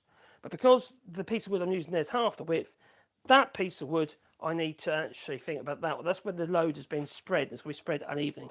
So I need to double up my clamps. I need more clamps on there. Which probably means I will be, let's put one on the end, I'll be probably letting this one dry a little bit first so I can take some of the clamps off so I can get on with the next. I can prep up that next one, can't I? I can still do that. Because there's two strings, you see. No, don't lose your cup. Blimey. My mouth is so dry. It's all this yappering, isn't it? Jabbering. Liam Jones, hope you well. God knows what. It was a bit of a joke, okay? Looks like it's stuck on. It was purple. It seems to have gone away, sort of like, well, it's still purple. So aubergine colour's gone there. I don't actually care. Don't. Otherwise, if I was that worried, why the hell am I doing a live stream with my weird beard? Life is too short to care about stuff that don't even matter. No. I'm not worried what other people do in their lives. I don't care about what other people do in their bed. I'm not interested in that. Nope. I know people do. You know, I'm not worried if you've got same-sex marriages and all that sort of stuff. That's up to them. It doesn't bother me. It doesn't hurt me. Don't hurt my family. Doesn't matter. Well, you know, if those people are happy, then let them be. It's not my thing. I'm not going to profess to say I understand, because I don't. But I don't care. No, I don't care. I care if people are being victimised or villainized. Villainized, is that a word? Or anyway, if people are being horrible to people just because they've got different choices in life, that does annoy me. I think life is too short. I think we should worry about our own problems first and our own families. Think about our families. Kids are precious, you know. Precious. So my little granddaughter came and saw me earlier today, and she's just been on holiday. And what she did, she ran up to me and gave me a big hug. You know, it's silly things, like little things like that. It means a lot. It also tells you must be doing something right, because she loves me. You know, I think it's great. It's very important. It makes you a better person. It really does. So I think it's just quite nice that we just let people be people. Let them be who they are.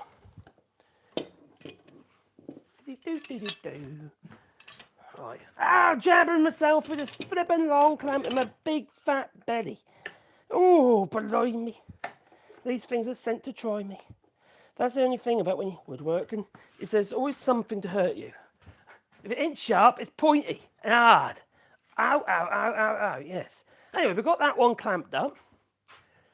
That we have. So I'm going to leave that to go off for maybe a couple of hours. I might go and do something else, a bit of gardening or something. And then what I'll do is I'll take every other clamp off, put it to one side, and then I can get on putting these two up and actually making them into the next string. I mean, I've got the two strings glued up and ready, and they can then tomorrow be put through the planer. Yeah. Now, I wasn't actually going to put it through the planer. I was thinking to myself, what's the point? I was going to sand it, give it a textured finish. And if we did my son's one, I was really kind of like butch-like. But we are going for the planer, it's so cute, smooth, because I think my grandchildren and stuff like that, when they're in that room, they don't want them splinters or anything like that, you see. So it'd be best to make sure it's all nice. Now in here, it's a mess because I've been busy. Oh, crikey, it does echo in here still. As soon as I come in, I can hear the echo. Hello? Yeah, it's definitely echo in there. I'm going to have to sort that out. The problem is that I've now reintroduced the echo because I got rid of the carpet. I've now put the USB down, Sterling board. And behind that bench there's going to be a shelf. There's going to be a little lipped shelf at the bottom here. So stuff don't roll right in the back of that space. And the shelf halfway. I've got a real problem with storage in here because so much stuff got to come in this space. So whether it be the materials for the lasers, you know, and obviously the equipment regarding live streaming and overhead cameras and stuff like that, you know, pulling shit apart and God knows what else. I've got quite a few plans for this channel, and also we're going to be making aeroplanes on this channel. Not real airplanes, model aeroplanes. That might be a telltale giveaway if you know what I'm about. A collection of radios, yeah, digital radios for road control planes. In fact, there's a plane up on there that I need to finish, and we're going to be making that on the channel as well in here. So a bit of modelling will be going on here, yeah. Modelling, yeah, not that kind of modelling, no. So anyway, I've got these cupboards there, just for bits and pieces of this and bits and pieces of that and various other stuff. There's also going to be camera gear is going to be coming into here as well. There's going to be a secure dry space. It's going to be easy to keep, you know, it's all insulated in here, you see. The floor's even, so I'll put an inch of insulate or 25mm of insulation down underneath this floor. And now it's level, so at least I can, yeah, stay put. I keep rolling into the corner towards the laser. That wasn't very helpful. It really wasn't. So anyway, that's our plan in there. So bit by bit, we'll get there in the end, and then I'll make lots of videos. So let's just check the chat before I get carried away. What has he done to his beard? Oh dear. Vilified, yeah. I can't. Billy says I can't stand bullies. Me neither. It's unnecessary, isn't it? It's too, I don't understand. I don't. Why can't we just leave people alone? There's always something to whinge about somebody else. It doesn't even affect half these people that are complaining, so I don't get it. I give a cosy vibe. Is it my furry beard? I'm a lover, not a hater. No, I don't like stupidity. I really don't. I don't like hate. You know, although I can be a bit hateful sometimes towards stupid people, but on the whole, I just I want people to get on. I just want people to get on. Leave people alone. Let them get on with their lives and let them have a bit of fun. But even if it's in a workshop, you know, we're all learning all the time. I've been doing this since 1988. I've been self-employed since 88. 88 or 89, I can't remember now. Anyway, a long while. And I've always done woodworking, and I've done various other skills and what have you. Trained as an electrician, also a bricklayer. And over the years, just skills. But I don't know everything because it's such a vast topic. How can you? And even the stuff that you do know, you do still make mistakes. People are just people. We're just human beings after all, and we need to just lighten up a bit, I suppose. And it's just nice to share what you do. And sometimes it won't be 100%. Sometimes it will, and we're all learning. We are all learning. So the thing is, I suppose, it'd just be nice if people are allowed just to progress at their own pace. You don't have to have all these tools. You don't. There's stuff I've collected over a very long period of time. What's that film? That Taken. That's it. We're talking about the water pump pliers and duct tape. These are tools I acquired over a very long period of time. No, that's Taken. That's in skills. Skills I've acquired over a very long period of time. Good luck. Anyway, so we're all learning. We don't always have to use loads of gear. I could probably get away with a lot less, stuff that I do, hell of a lot less.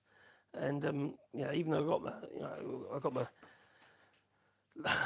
scroll saw over there, don't use it that much anymore because I now got the laser.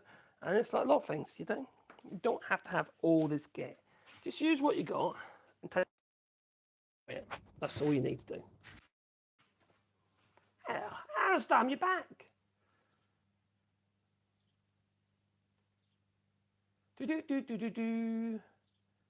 Yeah, I do. I do political videos as well. Not on this channel. I don't know any politics on this channel. It's not.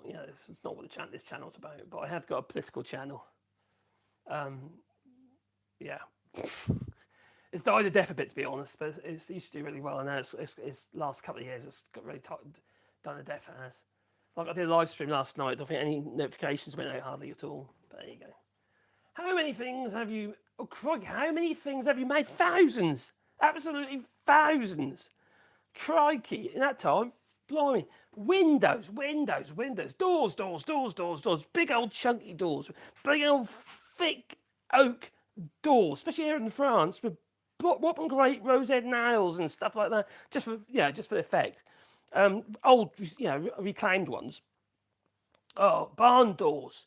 3 metre by 3 metre barn doors. Loads of them I've built in oak and chestnut and pine and various different ones. But all sorts of stuff I've built over the years. I don't do so much now. Now it's more tinkering more than anything. I just finished a reasonably large shutter job, which happened to be louver shutters. That's tedious, I tell you. Where there was 40 pairs of louver shutters and 20 pairs of Wallybois, just legend brace style shutters. Flipping louver shutters though. I don't want to see them again. Take a long time.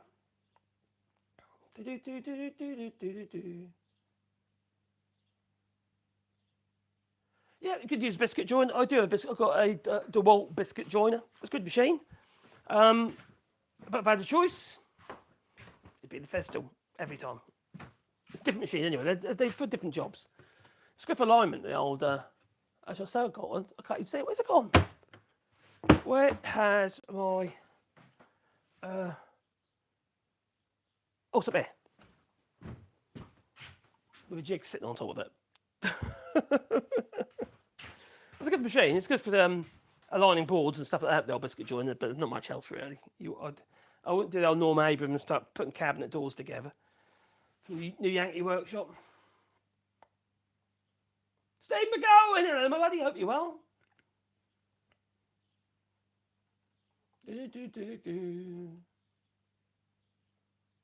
Oh, Joe Lefty got a notification last night. Oh, that's cool. A lot of people didn't, though, unfortunately. I normally have on average around 50 people watching, and sort of around 40 to 60 people on that channel. But it was like 20. Something not quite right there.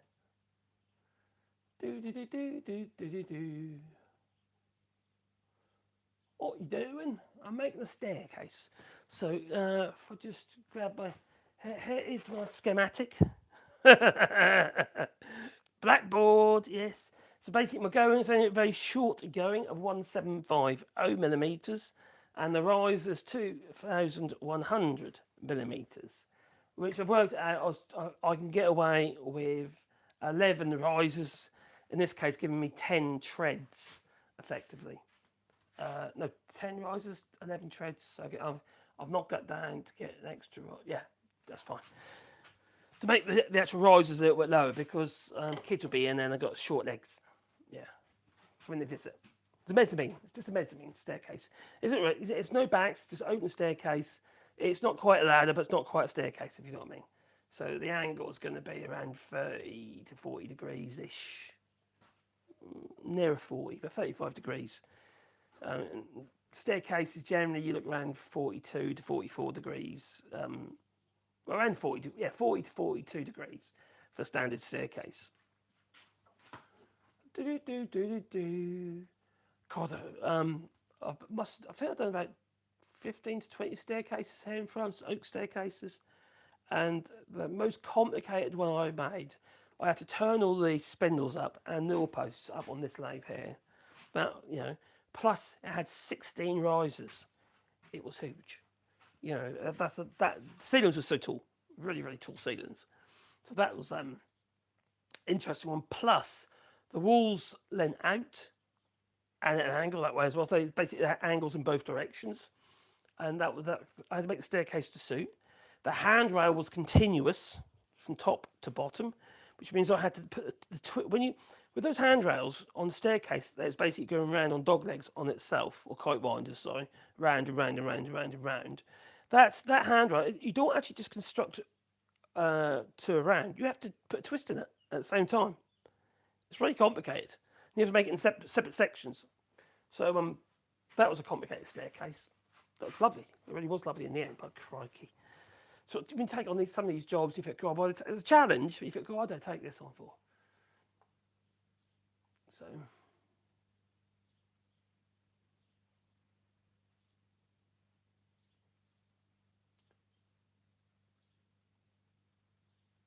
Oh yeah, Billy. Yeah. My little grandson's burns are quite bad, unfortunately. On his right hand, 7 layers of skin are gone, damaged nerve endings and tendons, and the muscles. And they're basically saying he might not be able to grip that hand again. So that's terrible. He's only 1 year old, and his left hand is badly burned, but it's that'll heal. So that's the first. They've actually gone to Chelmsford Burns Unit to do an assessment. They're talking about skin grafts and all sorts of stuff now. He's got no skin on that hand in that area. So if it heals, it'll heal from the edges, but it won't meet up. So you have a hole in his hand. So yeah, it's not great. Yeah, obviously the family's very, very distraught at the moment. So just subscribe. Cheers, John Doe. Like and subscribe. Nice one. Thank you. What's happening with the chainsaw safety leggings? Gosh, they're there. All right. As somebody who's a bit of a conservationist, okay, the idea of chewing them up with a chainsaw, it feels wrong. It just feels wrong. Okay, I'm going to make that video today. That's what I left out. Got to make that video. I just can't bring myself to do it at the moment. I will do probably, but it's just the idea of just destroying something when the world's on fire. It just feels wrong.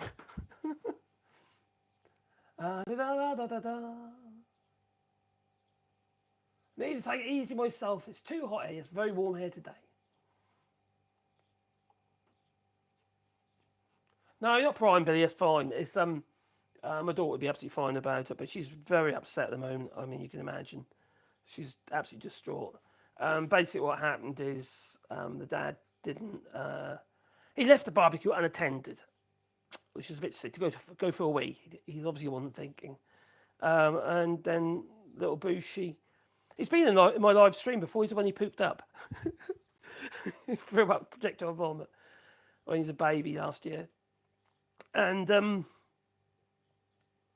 yeah, anyway, he followed his sisters outside. They went on the trampoline and he went straight for the barbecue and did that. Put his hands on top of the barbecue to try and lift himself up to see what's going on. And luckily the barbecue didn't fall. It was only one of those lightweight ones. Luckily it didn't fall on him. But, you know, could have been a lot worse than what it was. But, you know, it's still pretty bloody bad. So anyway, on that note, on that cheerful note, I'm going to say, I'm having you and leave. I do. Love you all, and thanks for joining us today. Much appreciated. And I will be making some videos to go on the channel. And my other channels come to that as well. Yes, I need to catch up.